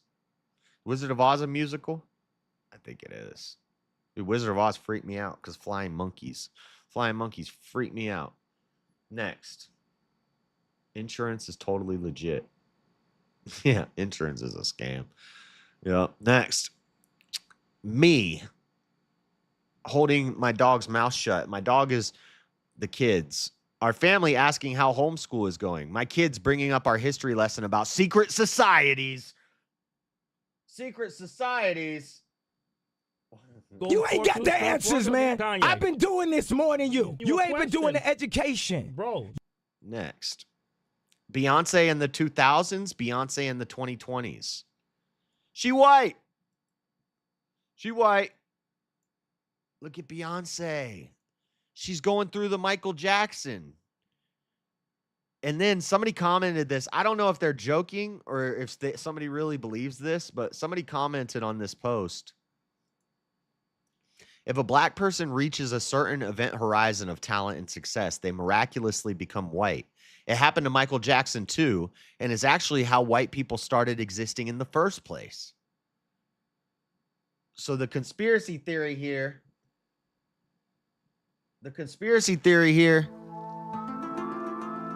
is that white people are actually black people who made it to fame and success, and then they became white people. This is also the belief of the Mormons' white and delightsome doctrine, which is that if you're black and you become a Mormon, you'll slowly turn whiter. So maybe it's true. Maybe there's some truth to this. Look at Beyonce. She's proof. Look at Michael Jackson. America is the only country where a poor black boy can grow up to become a rich white woman, or a poor black girl can grow up to become a rich white woman.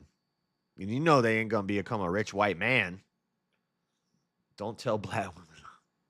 That's crazy, though. I don't know if this is photo editing or what, but ever since she made a country album, she's trying to get those good genes. That's wild. Next.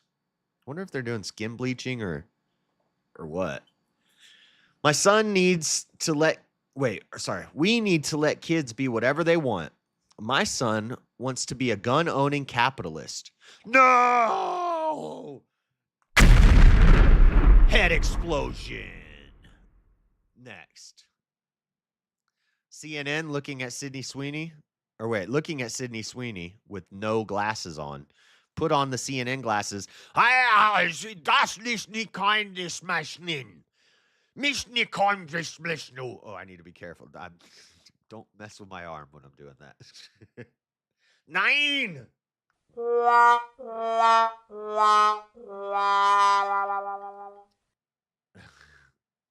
Skin color is an environmental adaptation, and it's ongoing. Facts, Peter. I've said that before many times. Next. Do not touch must be one of the scariest things to read in Braille.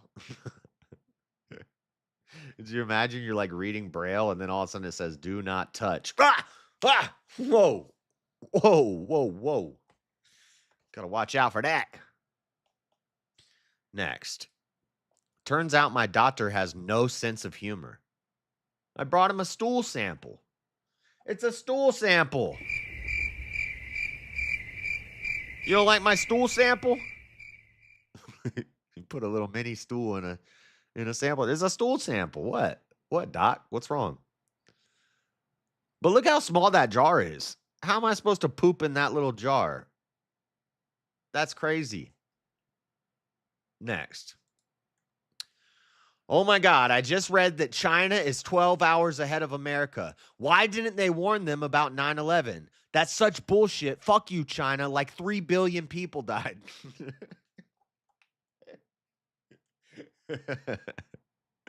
And her name is Morton. Her name is something Morton. And somebody said the T in her name is silent, guys. Moron. I don't know. I think this lady's a genius. Why didn't China warn us about 9/11? 3 billion people died.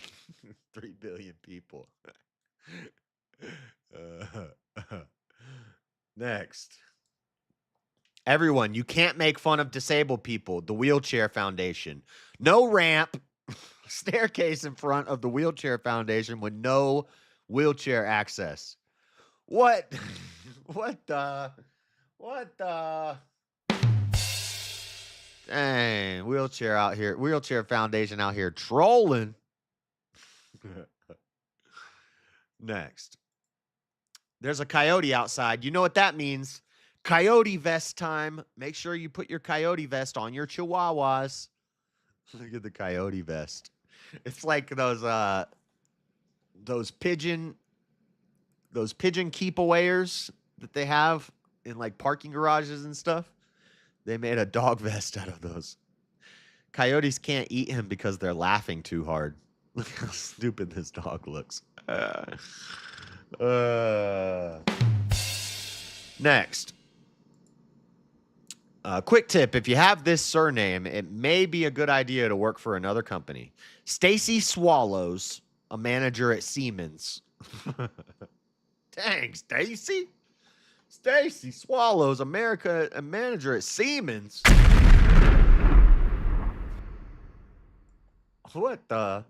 Next. Australian Space Agency. Australia enters the space race. Yeah, it's a strange shape, but I guarantee it'll come back. It's a boomerang rocket. That might work actually, because it's gonna launch and it's gonna go. It's gonna spin because of the way the thruster is directed. Did you know thrust does not push down on the ground to cause something to lift?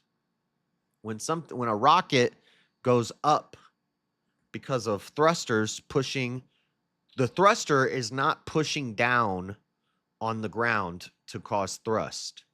The thruster is a closed system, and when there's combustion, if there's combustion in a tube, the combustion wants to escape from both ends. But if you close one end of the tube and you have combustion inside of the tube, what causes the thrust is actually the explosion pushing upward on the closed end. So it's escaping from the bottom, but it can't escape from the top. So it pushes on the closed end of the rocket, which pushes the rocket upward. Thrust is an upward force. It's not pushing down on the ground to make the rocket go up. Fun fact. I learned all about rocket thrust when I used to argue with flat earthers on Facebook. They seem to think thrust won't work in space.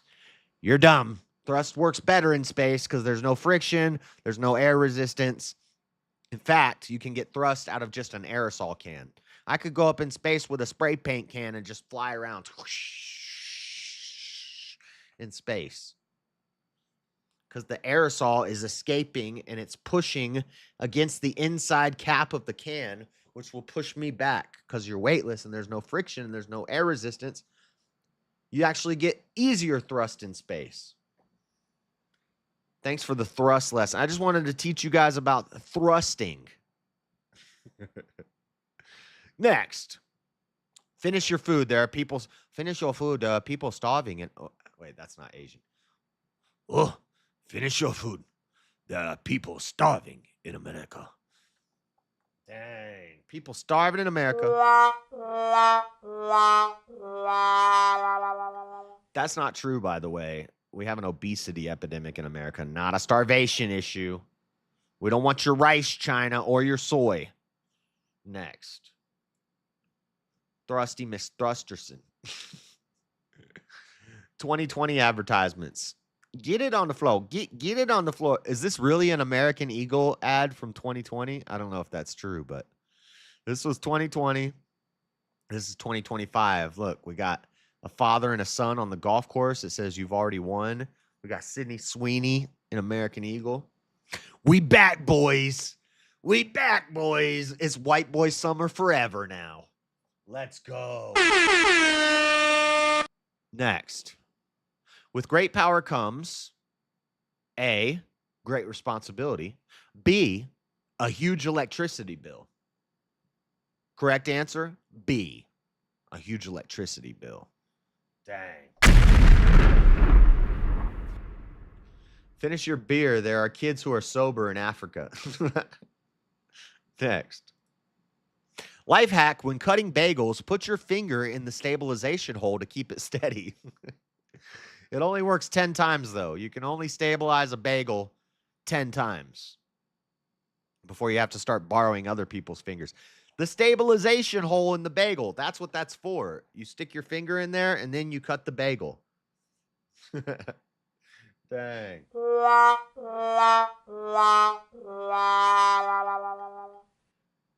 How about new? Next. When you and your side chick are dumb as F, they took a picture of him and they blocked out his face with an emoji. That's him and his side girl. He's cheating on his girlfriend. They blocked out his face. But look, dumbass, there's a mirror there, and your face is in the mirror. You stupid. You stupid. Dang. 18 years, she got one of your kids, got you for 18 years. Stables a bagel based on the James a bagel hole. Stable the bagel based on the James a bagel hole. What does that mean? What are you talking about? Next. Dad, why do kids at school say all Asians look alike? I don't know, kid, but I'm not your dad. I'm your next door neighbor, Mr. Lee. Dang. Dang. Two mentals don't make a non-mental. No offense, but it sounds like some fucking commie gobbledygook. Next. Must have been one hell of a divorce. She took half the house. Look at this house. Yep. She obviously took half of the house. That's a hell of a divorce. She just cut the house right in half and took it. Nothing, it means nothing. It's just as much a bagel as a bagel upon a battle hole bale. What are you talking about? Next. Why aren't you, some lady in a mask is talking to some Amish dudes. Why aren't you all worried about climate change? Because we don't have TVs. We don't own televisions. Therefore, we've never heard of this climate change. We simply call it weather. Weather. You ain't got the answers, man. I've been doing this more than you. You ain't been doing the education. Bro. At least she let the driveway. Yeah. Next. Hillary Clinton has bad genes. Yeah. Oh, Clinton, he murdered a guy. Look at Hillary. Dude, this is better AI than that Parkland kid's AI. Next. This is funny. It's a Yelp review of Outback Steakhouse. Diana says, I'm absolutely livid. My husband drove all the way to pick up our Outback order, and you people forgot the bloomin' onion. That was the only thing I wanted. Then Diana comes back. My fat husband ate the bloomin' onion in the car and lied. I'm sorry, and I don't know how to delete reviews. So she left a 2-star review, and then she had to come balance it out because Outback didn't forget her bloomin' onion. Her fat husband ate it. Dude, I don't blame him. Bloomin' onions are delicious. I haven't had a bloomin' onion in years. And you can't buy like a Walmart bloomin' onion. You gotta have an Outback bloomin' onion. Dang, now I want a bloomin' onion. I love a bloomin' onion. I used to work at Outback, and I would take like a full steak meal every night and a bloomin' onion. Living it up. Next.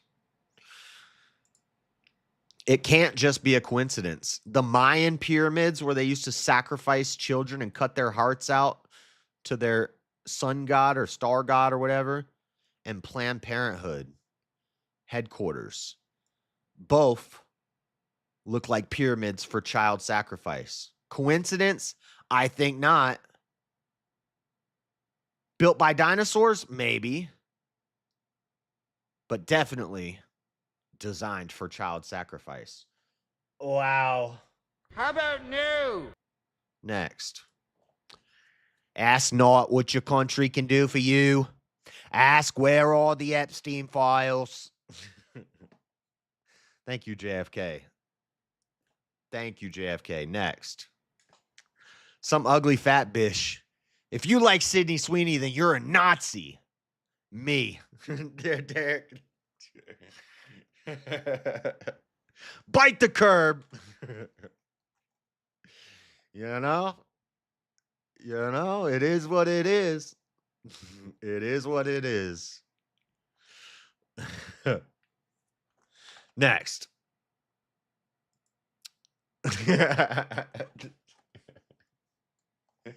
There's no caption for this one, but it's a very large, kind of nasty woman. She doesn't have great genes.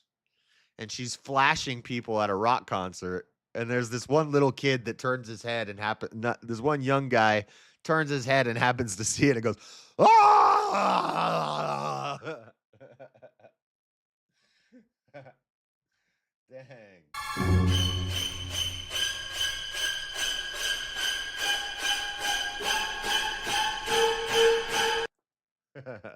That's funny. Look at his face go, ah! They caught that picture at the perfect time. You see these demon horns? See, this kid is throwing up the demon horns? We're going to talk about that in a little bit. What the demon horns? This is a demonic symbol. What do you do with your hands when you hold a fidget spinner? You throw up the demon horns. Next. Spoiler alert. That's not a spoiler alert. That's called foreshadowing. Pearl Harbor had to be an inside job. No chance a Japanese plane could have flown this far in 1941. Look at this. Look at this map. Look at this map. There's no way a Japanese plane flew all the way down through here and around up to here. Somebody said, why can't it go the other way? And he said, because the earth is flat. That's basic knowledge. And then somebody said, I also appreciate the logic that planes can't fly over land. Because look, it couldn't just go like this. If the earth is flat, wouldn't it just fly straight like this? Nope. It's got to go all the way around down here. Planes can't fly over land, guys. And the earth is flat. And that is it for the memes.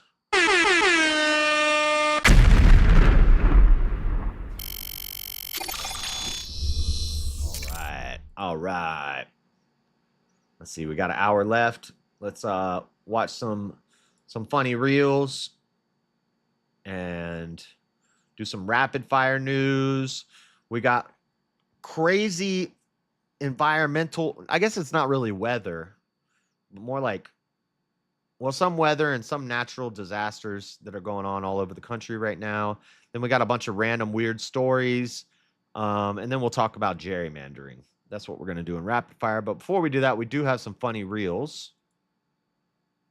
Let me get this open real quick. All right. Let me change this.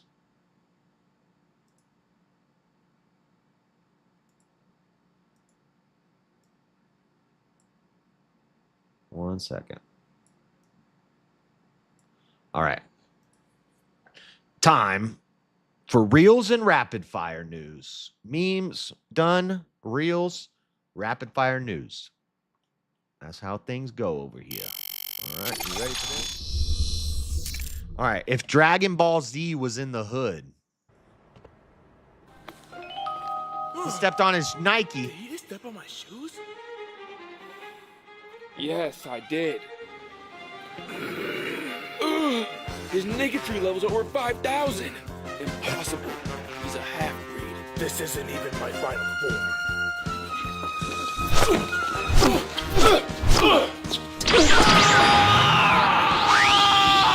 He just grew an afro. Look at that afro. He went super ninja. Super ninja. Oh.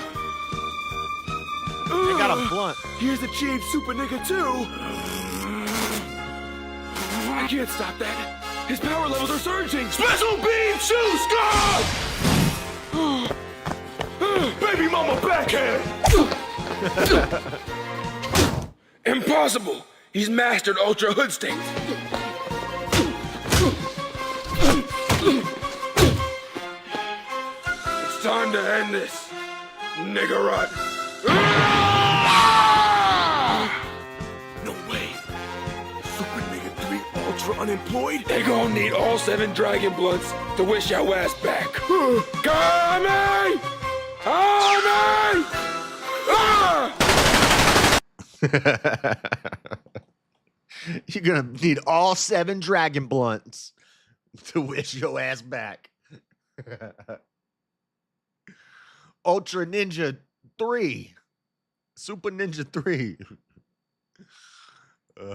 Okay. This is pretty funny. And one other thing, why is that officer all the way back there? He has his body cam on and he is trying to fit you in the frame. Want to file a report. And one other thing, why is that officer all the way back there? He has his body cam on and he is trying to fit you in the frame. She thick! Boy, she thick! Gotta get you in the picture. Gotta get you in the picture. You're looking a little bigger. Go figure. She thicker than a Snicker. I got that Ultra Ninja instinct. This is funny, dude. This girl, I found one of these, and I think this is the funniest one I found so far. But I watched this one, and now she pops up on my Facebook feed. This girl's pretty funny. She does like it's like a news interview, and it's so funny, some of the ones she does. Woman in wheelchair jailed after Plan B altercation. I'm going to tell my side of the story because she already told her side of the story. What happened was I drove all the way up here to get a Plan B. And I like to come to this store because in my neighborhood, they always locking the Plan Bs up because people keep stealing them, like me. This store, I can steal as many Plan Bs as I want. And I'm only saying it on the camera because I didn't steal it. So when I go in here, I come and get a Plan B at least every other day. This is Cat. This reminds me of Cat. Not Ox Cat, not Kissy Cat, not Hugs and Kiss Cat. This is Cat Spectator right here. I need one every other day. I don't want any more kids. I walk inside the store, right? Reach up there, try to grab it, and then the lady yelling in a wheelchair, she on the little aisle talking about don't grab it because the associate is about to help her. Get up and get it yourself if you want it. I'm not finna not get the last. Get up and get it yourself. She's in a wheelchair. At the very last Plan B on the shelf just because you can't walk. Like, I'm not doing that. So I told her what I had to say, like, you should have got up and got it, or you should have got a stick or something, knocked it down. That's the reason I didn't go to jail, is because the lady came, rolled over my toe, and I'm just like, oh yeah, I'm finna do her in. Like, I'm finna just do this. I did not know people in a wheelchair, upper body strength is so strong. That lady pulled me down to her level and started doing my head in. That is so embarrassing. And no, I didn't steal. Before you said I didn't have a chance to. Yes, she got the last Plan B, but I don't know. I didn't go to jail, so I don't know why the news is out here, but I didn't bully nobody in a wheelchair. She beat my ass. That's just how that went. She beat my ass. That's definitely Ghetto Cat Timu Cardi. Yes. I did not know people in wheelchairs' upper body strength was so strong. Why don't you get out of the wheelchair and get it yourself if you want it? All right. Speaking of Alex Jones earlier, call back. One of the things you've been talking about on your show is your allegation that government officials are aiding in pedophilia, child trafficking, and the grooming of children, right? You mean like what Jeffrey Epstein did with the Clintons?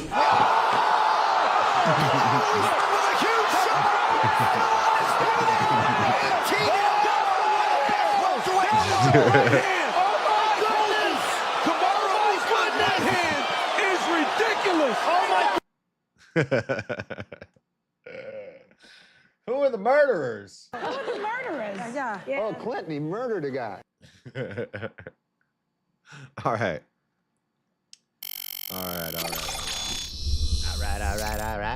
Let's get through this news real quick, and then I'll talk to you about demonic fidget spinners. We got some natural disasters hitting the country on 3 different fronts right now.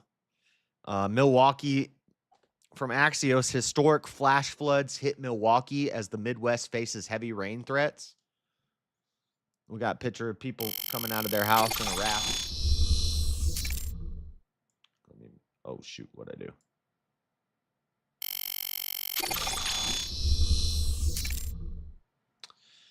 One second. Make this bigger.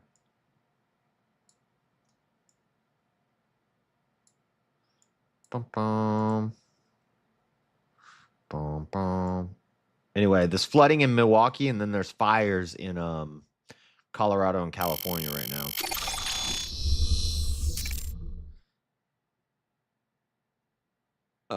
Record flooding. Rains fell in Wisconsin over the weekend, triggering dozens of water rescues, shutting down the Wisconsin State Fair and prompting Milwaukee County officials to declare a state of emergency.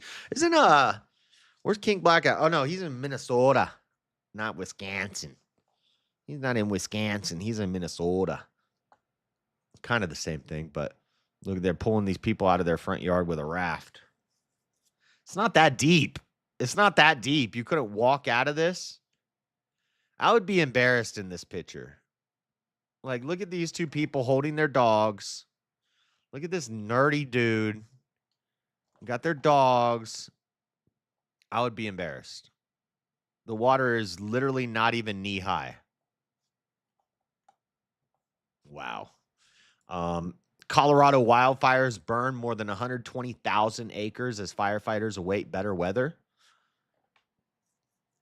In western Colorado, firefighters are up against more windy and hot weather as they try to protect homes and oil and gas resources from a pair of lightning-caused wildfires. Is that what we're calling space lasers now, as lightning?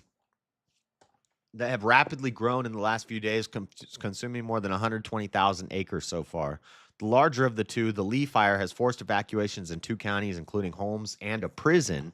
At one point, it was within 1 mile of burning into the small ranching and hunting town of Meeker, about 150 miles west of Denver. This is the kind of fire that is really driven in part by the significant drought-stressed fuels that are out there, says Bethany Urban, an urbanite, a fire informant officer with Rocky Mountain Area Complex Incident Management Team 3. It doesn't actually take that much of a wind to get this fire up and moving, these kinds of fuels. So we got a big old fire in Colorado, 120,000 acres. And then we also have, from NBC, a fire in the canyons, California's Canyon Fire. Evacuation orders lifted as California's Canyon Fire reaches 47% containment. This was happening earlier in the week. It's by now it's about calmed down, but fire scorched an estimated 5,400 acres north of Los Angeles, but Ventura County officials said firefighters were making good progress in suppressing the blaze. So it hasn't gotten out of hand, but the other day, California was burning. Compare 5,400 acres to 120,000 acres in Colorado. That's wild. It's fire season, boys. It's a hot summer. It's going to be hot. It's going to be hot this summer. All right. What else we got? That's the weather of America. I guess a fire is not really weather, but this is so funny. Have you seen this TikTok challenge these ladies are doing where they get up on one? Look, I'm going to do it. I can do it. They get up like this, and they balance on something, and they sit there like this. You can't see my legs, but I'm doing it. But I'm also leaning on the back of my chair.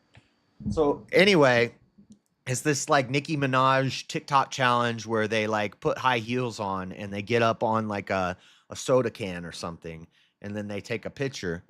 Well, and here's a picture of what I'm talking about. So here's the girl. She's doing it. Uh-oh. She's falling down. She's on some nutrition supplement thing on top of the kitchen counter. And this is from Complex. Here's the headline. Influencer breaks spine after falling off kitchen counter in Nicki Minaj TikTok challenge attempt. Is this the video?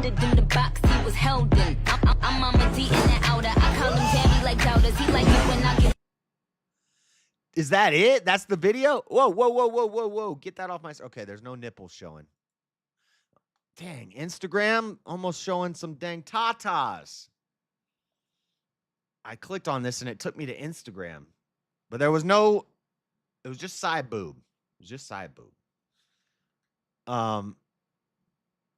So is this actually the video? Russian mother and influencer badly injured her spine while trying to pull off a viral challenge set to Nicki Minaj song High School. Celebrities like Sierra have mastered the challenge, which pulls from a squatting pose that Nicki did in the High School music video. But 32-year-old Mariana, 32, you're too old for this, Mariana Barutkina. Mariana Barutkina landed in the hospital after trying the stunt, dumbass. Somebody said this is if I click this, is it gonna take me to Instagram? No. Get out of there. It's doing it again. Side tata better than no tata. Somebody said this is a white woman's version of the milk crate challenge. That's funny. Well, play stupid games, win stupid prizes. What else we got? Utah. Okay, we talked about this story. In 1 month, Utah is set to do its first execution in a long time. And right now they're trying to talk about Utah's Board of Pardons Parole will hold hearings next week to consider a request to commute his death sentence to life without parole, pursuing legal appeals and asking the court to have Menzies' competency reevaluated. They're saying he's too old now because he's been in prison for 32 years on death row, and he's old and crazy now, which is to be expected. And now they're trying to say, well, you can't give him the death penalty because now he's crazy. He's not competent. But this is going down in a month. The crazy part is it's going to be by firing squad. In Utah, if you get the death penalty, you're executed by firing squad. That's pretty wild. That's pretty wild. So if this goes down, we'll definitely talk about it. But it's coming up next month, so we'll keep our eye on it. Another local Utah story.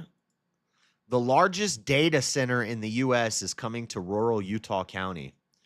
And I know a lot of people out here that are so tired of this because out in like Ogden and Provo and stuff, there used to be farmland as far as the eye can see, mountains and farmland, and it was beautiful.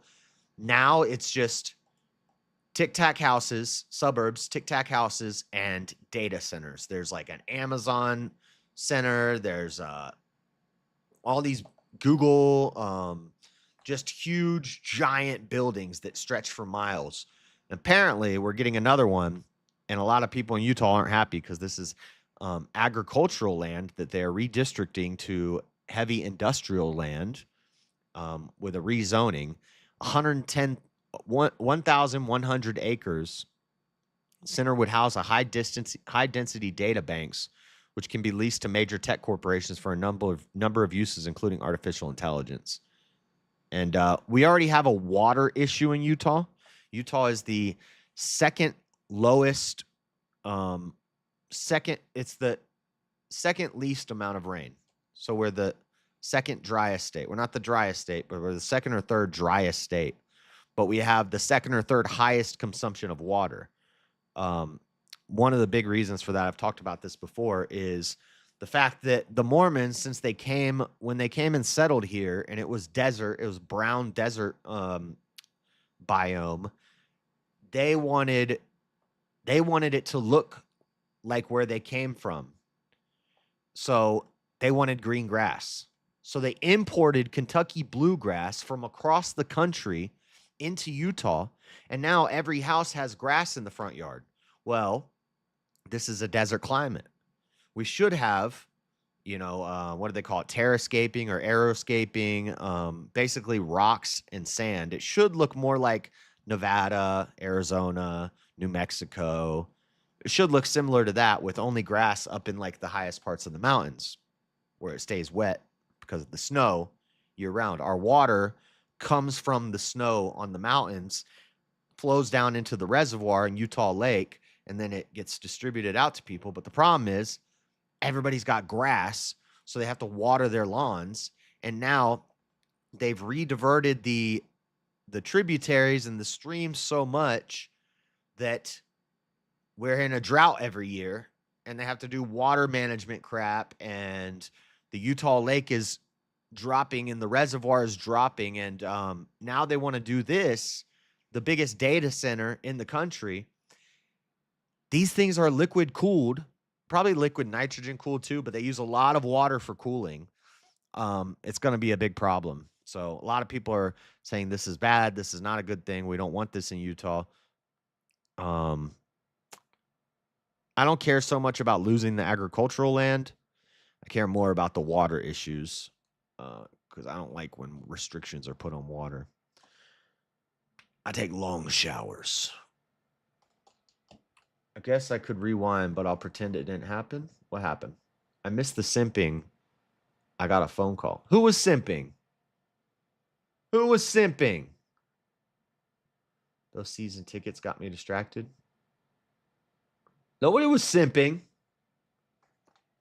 We were talking about some lady broke her spine trying to do a TikTok challenge. Anyway, what else? Former Superman actor Dean Cain is joining ICE. All of the comments were saying that he's ran out of money from his acting career, and so now he's joining ICE for the $50,000 or $100,000 bonus, whatever it is. I think he just loves America and he wants to bust some dang immigrants. But Dean Cain, Superman, is joining ICE. Cain described the U.S. immigration system as broken, saying Congress needs to fix it. But in the interim, President Trump ran on this. He is delivering on this. People voted for it. Cain's public pledge to join ICE comes amid a significant acceleration in immigration enforcement. CNN analysts of agency data revealed a stark split in where ICE makes those arrests in blue states and red states. Anyway, Superman's joining ICE. Shout out Dean Cain. He's pretty based. Okay, good. No simping, Jim. Orange soda is good. Peach soda is gooder to me. Who loves orange soda? Kel loves orange soda. Is it true? I do. Ooh. Okay. We got a baby mauler report. Report on the baby maulers. This is where I'm going to piss some people off. I always piss off the pit bull people. I'm about to piss off some pit bull people. If you're a pit bull person, I'm about to piss off the pit bull people. Woman killed and another severely injured after dog mauling at Southern California Park. Officer reportedly opened fire on charging dog while responding to an attack at Paris Hill Park. Shocker. Wonder what kind of dog it is. There's power in the word. Is it a youthful party-goer version of the dog world? You know, 70% of the violent crime is done by one breed of dog, and they're only 13% of the population. 13% of the population doing 70% of the violent dog crime. The baby maulers, and it'll always be a little girl. She weighs 70 pounds, soaking wet, and she's got a giant bully pit that she loses control of, and she gets mauled, and a child gets mauled. It's ridiculous. The baby maulers. Let's watch this story. REYNAUD. This audio is garbage. What the heck? Preliminary information indicates the attack resulted in the death of a man and a dog.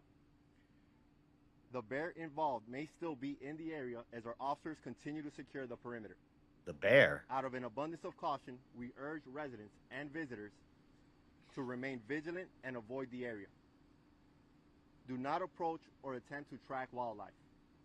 FWC officers and personnel are working to locate the animal and ensure public safety.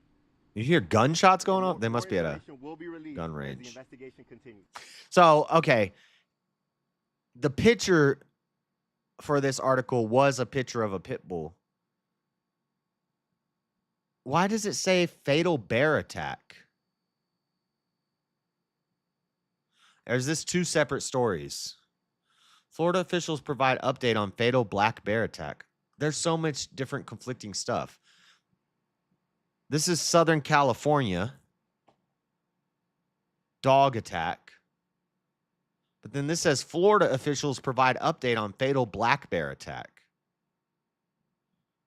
I'm confused. This what we're watching is not go with the this is from San Bernardino, California. But they're saying it was strays. It doesn't say the breed. Multiple dogs. But see, then a pit bull is pictured. But this is a stock image. An officer was assisting. 2 more dogs suddenly charged from a nearby bush. In response, the officer opened fire, shooting and killing one of the dogs, which was a pit bull, a baby mauler, according to the LA Times. Another victim later identified was discovered 30 yards away with severe injuries, believed to also have been caused by dog mauling. So, Jazz, this is gay. You should have stopped the attack. What? No, I don't know what that was. The bear was in Florida. I don't understand why they gave me this video with this article. That's a Florida bear attack, but then there was also a California pit bull attack. And now they've removed 14 stray dogs from the area. So anyway, enough of that. Some youth violence. Video rolls as teens murder 14-year-old on the Bronx playground. Once again, using a cell phone to film rather than call 911 appears to be the priority of at least one witness, as a gang of teens stabbed to death a 14-year-old boy on a Bronx playground in what authorities say was a case of mistaken identity. 4 teenagers, Andrew Ansa, Jordan Williams, and 2 other boys ages 15 and 16, whose names were not released because they are minors, have been arrested and charged over the killing. 2 more suspects are being sought. Some youthful partygoers stabbing people up, but the issue here is that people don't call the police anymore. They're trying to record a viral clip. So they pull out their camera and they just start recording, which I guess does help cops, but somebody's got to call the cops. Like, we can't all go viral. Dang. All right. Let's talk a little bit about gerrymandering. First off, what is gerrymandering? Because this is happening in Texas. Gerrymandering is when you redraw the boundaries of the districts so that one party could have the upper hand in an election based on House seats and all these things. And this is supposed to be redistricted and redrawn every 10 years. But Texas is trying to do it now, and they're saying this is unprecedented and it's a big deal. I could probably spend more time covering this, and I probably should maybe next week if this stays a relevant thing. But I'm just going to read a little bit about what gerrymandering is. Every 10 years after the census, states redraw the boundaries of congressional and state legislative districts to reflect population changes. A process known as redistricting. Done well, it's a chance to create maps that elect legislative bodies that fairly represent communities and that are, in the words of John Adams in 1776, an exact portrait, a miniature of the people as a whole. Redistricting also takes place at the local level to redraw the boundaries of districts used to elect the members of bodies such as county commissions, city councils, and school boards. But redistricting also has a chance for those in control of the process to rig maps to favor certain candidates or political parties, a practice known as partisan gerrymandering. Although gerrymandering has long been a problem in the United States, the redistricting cycle after the 2020 census was the first since the Supreme Court's 2019 ruling that gerrymandering maps can't be challenged in federal court. Since then, Americans have seen gerrymandering ramped up to unprecedented level in many places, and the worst may be yet to come. So we did this in 2020. We did some gerrymandering, redrawing some districts, and now it's 2025. We're only 5 years in. They're only supposed to do this every 10 years, and Texas is basically trying to get this done in Texas again to make sure we sure we can win.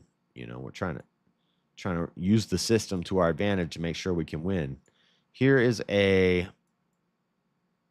interactive gerrymandering map. And so you can see, like, this is gerrymandering redistricting report card. So green means they've done good with their districting to where there's no partisan advantage. It's balanced. It's a good representation of the people. So Wyoming, Montana, green. But red means they've done poorly with their districting so that one party is unfairly represented.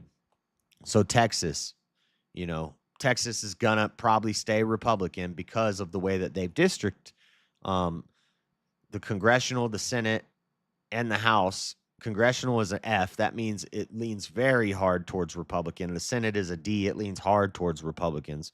The House is a C.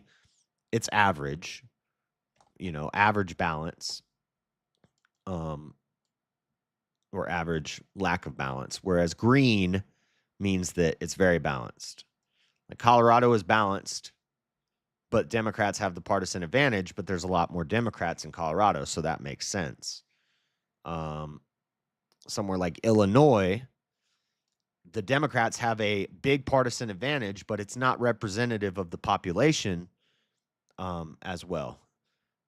Texas, Florida, you know, they have, you know, very diverse populations, but their House and their Senate and their Congress lean very, very much towards Republicans. So this is what gerrymandering does. This is why they want to pump illegal immigrants in, because the illegal immigrants are counted on the census, and then they can gerrymander and they can redistrict and get more Congress and Senate and House seats in order to make sure that they win elections. That map is off. Anyway, well, this map is also from 2022, I think. But so this is happening. This is happening right now. They're trying to do it. From CNN, 4 possible outcomes of a gerrymandering battle royale. Real quick. I am a man. I see simping a mile away. The American political system has, for years, transformed into a more partisan, brutalized, and norm-scoring version of itself. The old rules are increasingly out. Whatever it takes is increasingly in. Few developments epitomize that transformation, like the burgeoning gerrymandering arms race. Texas Republicans' recent move to redraw the state's congressional districts in the middle of the decade has little precedent. And for once, nobody is pretending that this is about anything other than raw politics. Republicans just want to make it harder for Democrats to flip a closely divided U.S. House in 2026. A Texas Republican state representative told CNN, the GOP is doing this because it's good for our party. President Donald Trump said this week that the GOP is entitled to 5 more seats in the state. So what could happen? A full-on arms race. So what if nobody can or will stop what's being set in motion? As many as a dozen states could conceivably be mined for partisan advantage by redrawing their maps either before the 2026 or 2028 elections. CNN has looked at some of them, both in red and blue states. Republicans could add as many as 5 seats in both Texas and Florida. They could also go for smaller gains in states like Indiana, Missouri, Ohio, and South Carolina. Democrats could conceivably try and add 5 districts in California, a handful in New York, and possibly 1 more seat in states like Illinois and Maryland. What else? The two sides ultimately walk away from the edge. It's often the case that after such a partisan war appears unavoidable, right up until the moment the two sides avoid it. And there's a case to be made that they each have incentives to prevent this from truly getting ugly.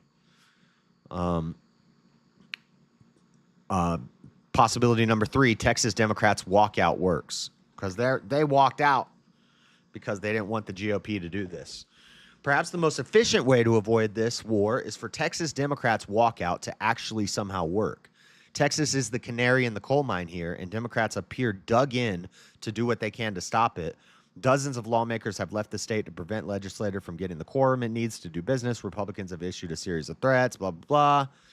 and a legislative effort to stop the madness. We can look into this more. It's kind of boring stuff, but as the 2028 elections get closer, it's going to be interesting to see what happens with this. If anything does happen with this, we will talk about it later on.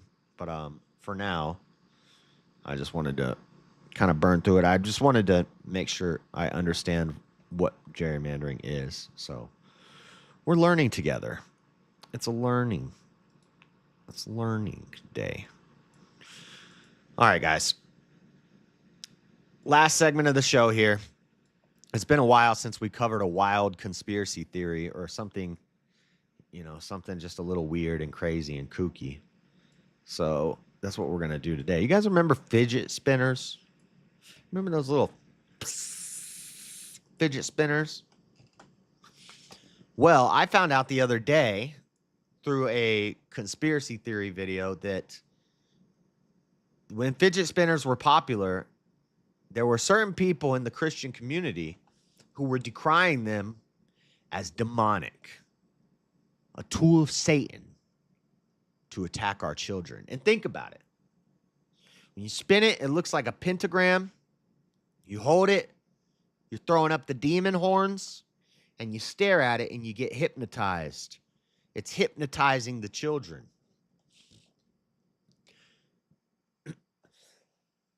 From Daily Mail,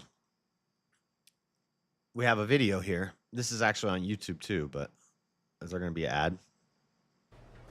Organic and dairy-free. Hold on one second. I can skip it. Let's watch this video. This is like a pastor. The pastor describes fidget spinners as a satanic invention.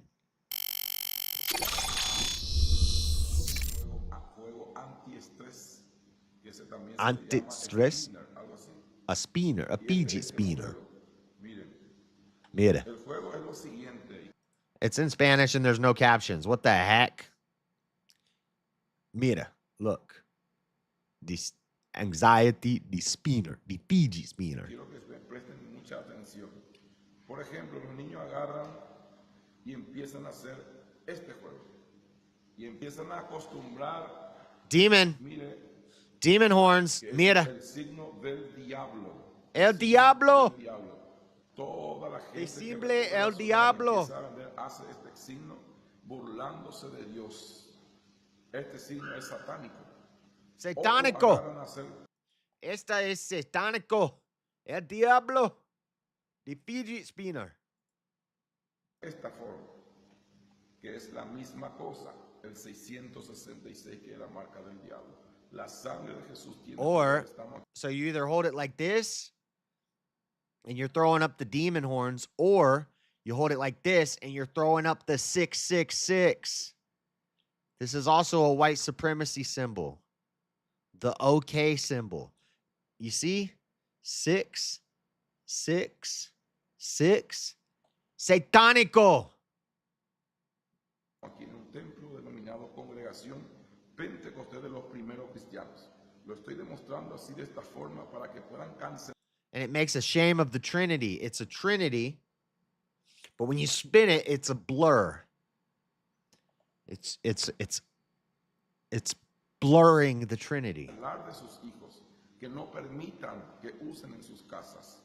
Este es un mensaje de quien le Get it out of your house. evangelista Juan Mariano Ábalos de la Congregación Pentecostés de los Primeros Cristianos. Bendiciones.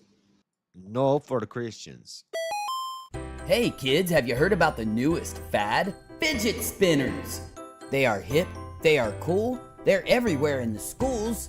People use them to impress others and even to get dates with girls.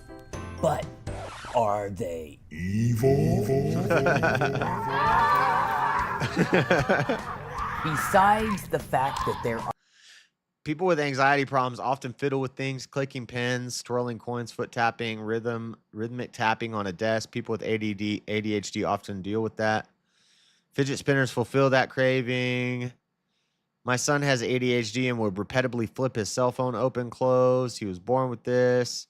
I just got a letter from my son's school stating fidget spinners are a distraction and will be taken away. I was like, what the F is a fidget spinner? are countless blogs, Reddit articles, and other postings on the internet that say that fidget spinners are evil, taking... It's time I talk about the latest threat to America, fidget spinners. If you don't know, this is because fidget spinners are now everywhere. They're in the hands of children riding trains. And then it spins and it spins and it spins. And that's fun. We can balance it on a finger. The argument in favor of these devices, and don't worry, I'll get to the nefarious soon. But over America and brainwashing our kids. The fact remains that fidget spinners can be used as weapons. Ninja spinners.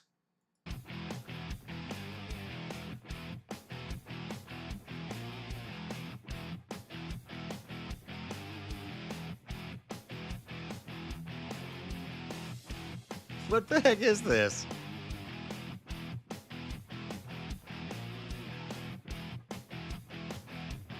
What is this? I did not watch this video yet.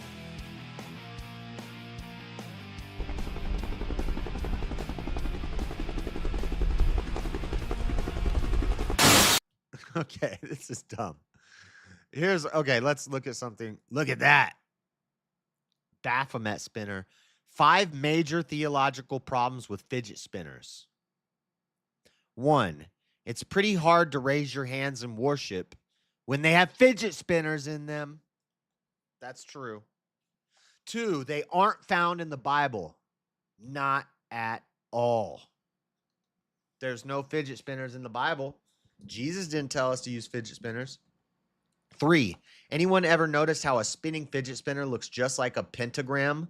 The black mark of Satan's horns is clearly visible within the beguiling haze of the fidget spinner swirls. The devil's laughing all the way to the 7-Eleven counter on this one, marketing the unholy emblem to unsuspecting tweens who simply think they are playing with a new toy. Number 4, how do we know they don't use the exact same demon power Ouija boards use? And number 5, Rob Bell probably uses one. I don't know who that is, but anyway, we're joking, but seriously, there's a pastor who came out and claimed this, and then there was a bit of a satanic panic in the church where people started believing it because of that video I just showed you. He's the pastor, and they say you're either throwing up the devil horns when you do it, or you're throwing up the 666 if you hold it with your thumb and your finger. Plus, it has a hypnotizing power. It takes the Trinity, the three of the Trinity, and then when you split it, it becomes a blur and it looks more like a star. These are some of the arguments. An evangelical pastor has called fidget spinners satanic, claiming this is from the Gospel Herald in 2017. Claiming children perform the sign of the devil with their hands when playing with the wildly popular toy. Juan Mariano Avalos of the Congregation of the First Christians in Paraguay posted a sermon on Facebook warning against the toy. In the video, he explains that when spun, the spinner formed by circles that rotate quickly configures the satanic symbol 666. That's also when you spin it too. Those circles, when they spin, you get 666. It's like 666. The sign is satanic. Satanico, the pastor says in the video, pointing to the shape made by his hands as he rotates the toy. When they play, they do not realize they are raising their fingers like horns or doing 666, clearly evoking the enemy. Juan Mariano told local media, adding he realized the true message when he saw his 7-year-old daughter giving the devil signals with her hands while playing with the spinner.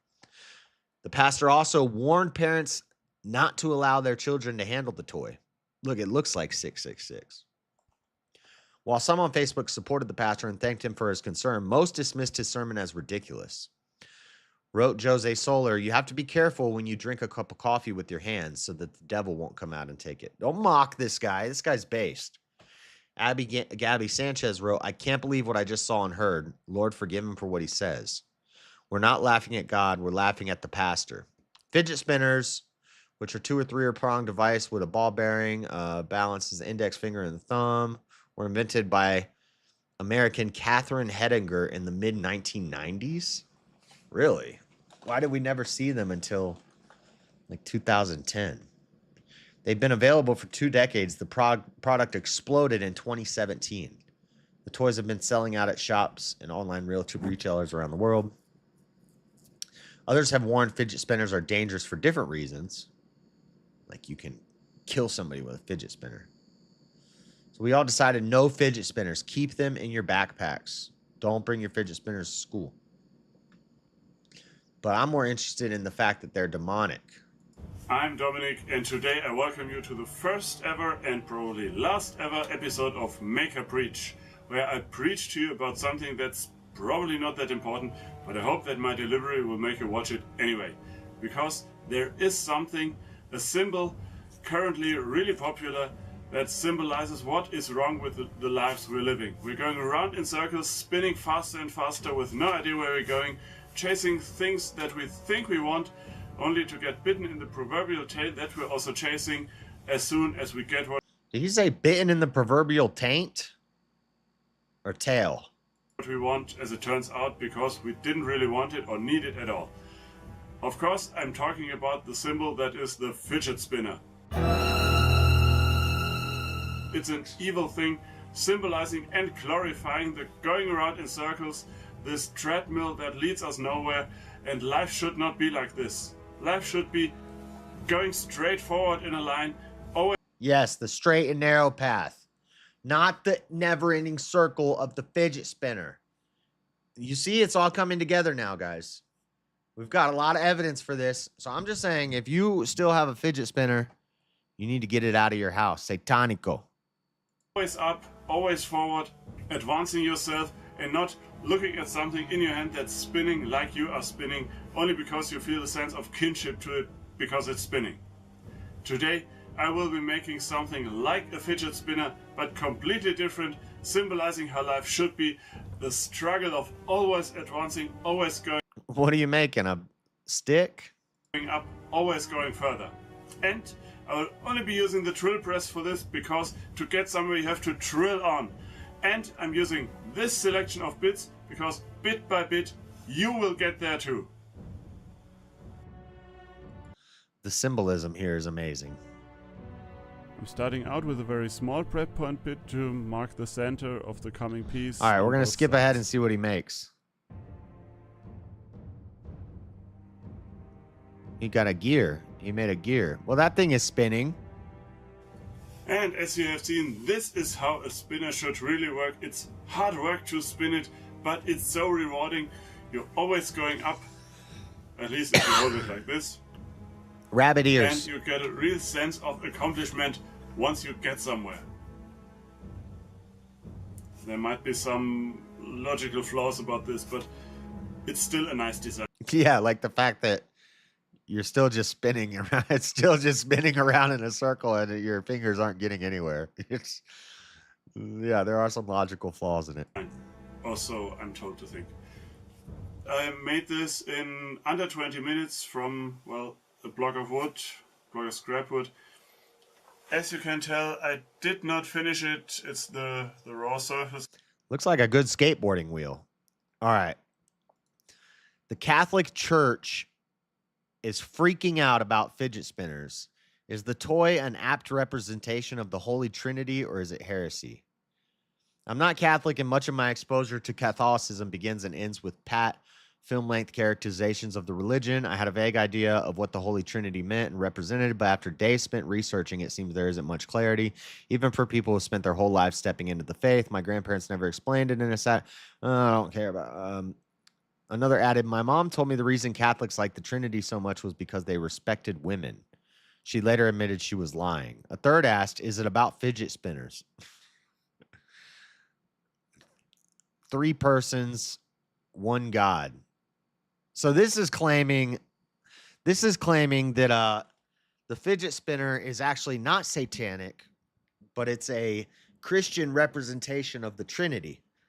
Because you have the Father, the Son, the Holy Spirit, and then you spin it, and that represents God. The unknowability of the Holy Trinity is intentional. It's one of the center mysteries of the Catholic faith. That hasn't stopped a new trend from emerging in more progressive swaths of the faith, trying to teach kids about the Holy Trinity using fidget spinners. This new ubiquitous and seemingly inventorless toy that has seen recent explosive popularity. So in Catholic churches, they were teaching kids the Trinity with the fidget spinner. But the problem is, the reason it's satanic is because they're throwing up the devil horns or the 666 while they do it. And they're getting mesmerized and they're becoming hypnotized. And like that guy said, it's circular. It's not the straight and narrow path forward towards the light. It's the circle of the world. And this is a problem. This is a problem. I think I'm too old to have used one. You never had a...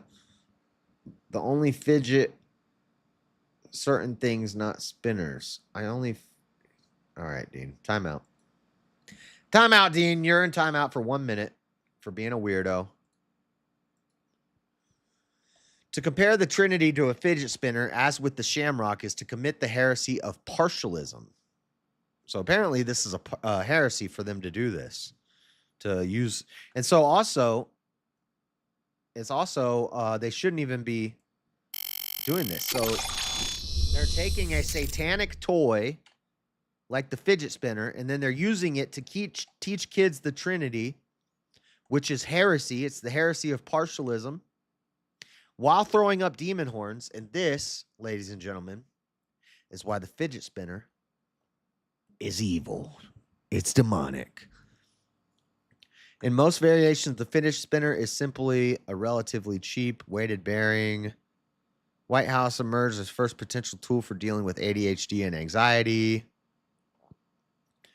Cropping up in churches, Twitter users have been reporting the appearance of fidget spinners in their Sunday sermons, particularly on June 11th, Trinity Sunday, a day devoted to the celebration of the Holy Trinity. An illustrated meme from a popular Facebook group called Roaming Catholics has since made the rounds on both Earnest and Ira, and that's the picture I was just showing you. But the controversy over using fidget spinners to teach kids about the Trinity has spilled outside the Roaming Catholics Facebook group. My favorite take, that fidget spinners are simply annoying, appears on the website for Archdiocese of Baltimore in the form of dueling op-ed poems. In lament of the fidget spinner, Rob Barbary complains about the annoyance of 2017 response to the yo-yo, writing, "This is an obnoxious toy. Catholicism is full of innumerable schisms, but the divide over the dumbing down of the Trinity to make it more easily digestible is a long-standing one.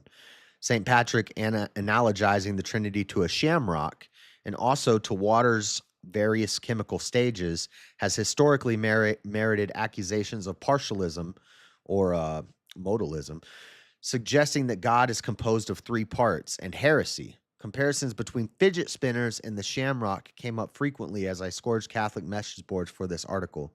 While some argue the fidget spinning motion makes it more effective illustrated tool since it can so perhaps better capture the dynamic movement, equality, and relationship of the Godhead. Anyway, I had one last article.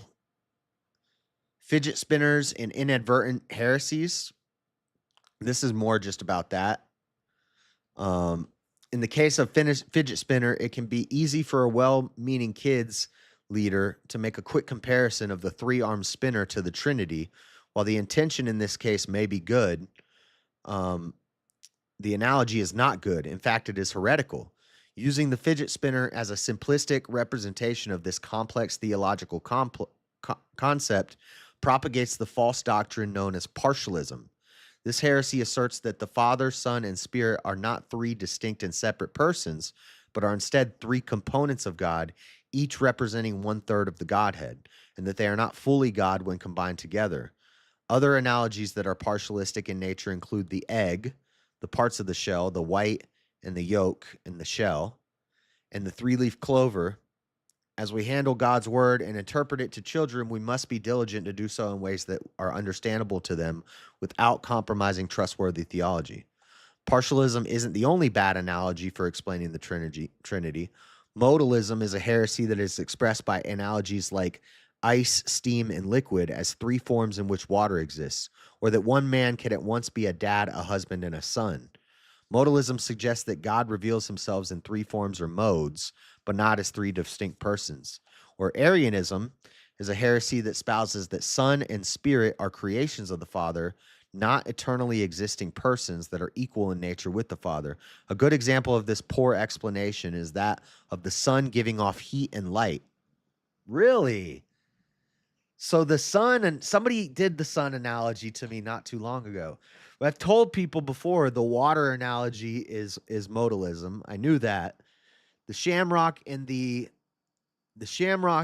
fidget spinner are partialism. And the sun and the heat of the sun is Arianism. Wow, look at that. Heretical teachings like these fly in the face of sound Trinitarian doctrine as agreed upon by biblical evangelicals. Consider, for example, the language used in Baptist Faith and Message in a statement adopted. There is one and only one living and true God. He is an intelligent, spiritual, and personal being, the creator, redeemer, preserver, and ruler of the universe. The eternal triune God reveals himself to us as Father, Son, and Holy Spirit with distinct personal attributes, but without division of nature, essence, or being. What then, shall we throw our fidget spinners out the window and ban them from classrooms? Not at all. There are valid uses for spinners as teaching tools. Use them to help kids remember the ABCs of becoming a Christian. Use them as timers for reciting memory verses. Nope, I disagree. Get rid of them. They're satanic. I have plenty of evidence. Demon fingers, 666, hypnosis, circular actions instead of moving on a straight and narrow forward path, and they teach kids heresies. Conclusion, fidget spinners are of the devil. You ain't got the answers, man. I've been doing this more than you. You ain't been doing the education. Bro. Yup.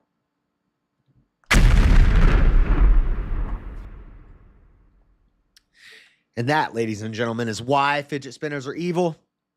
Thank you. Thank you, thank you, thank you. Thank you. All right, guys, I got to go get to work. Let me see who I can raid you over to.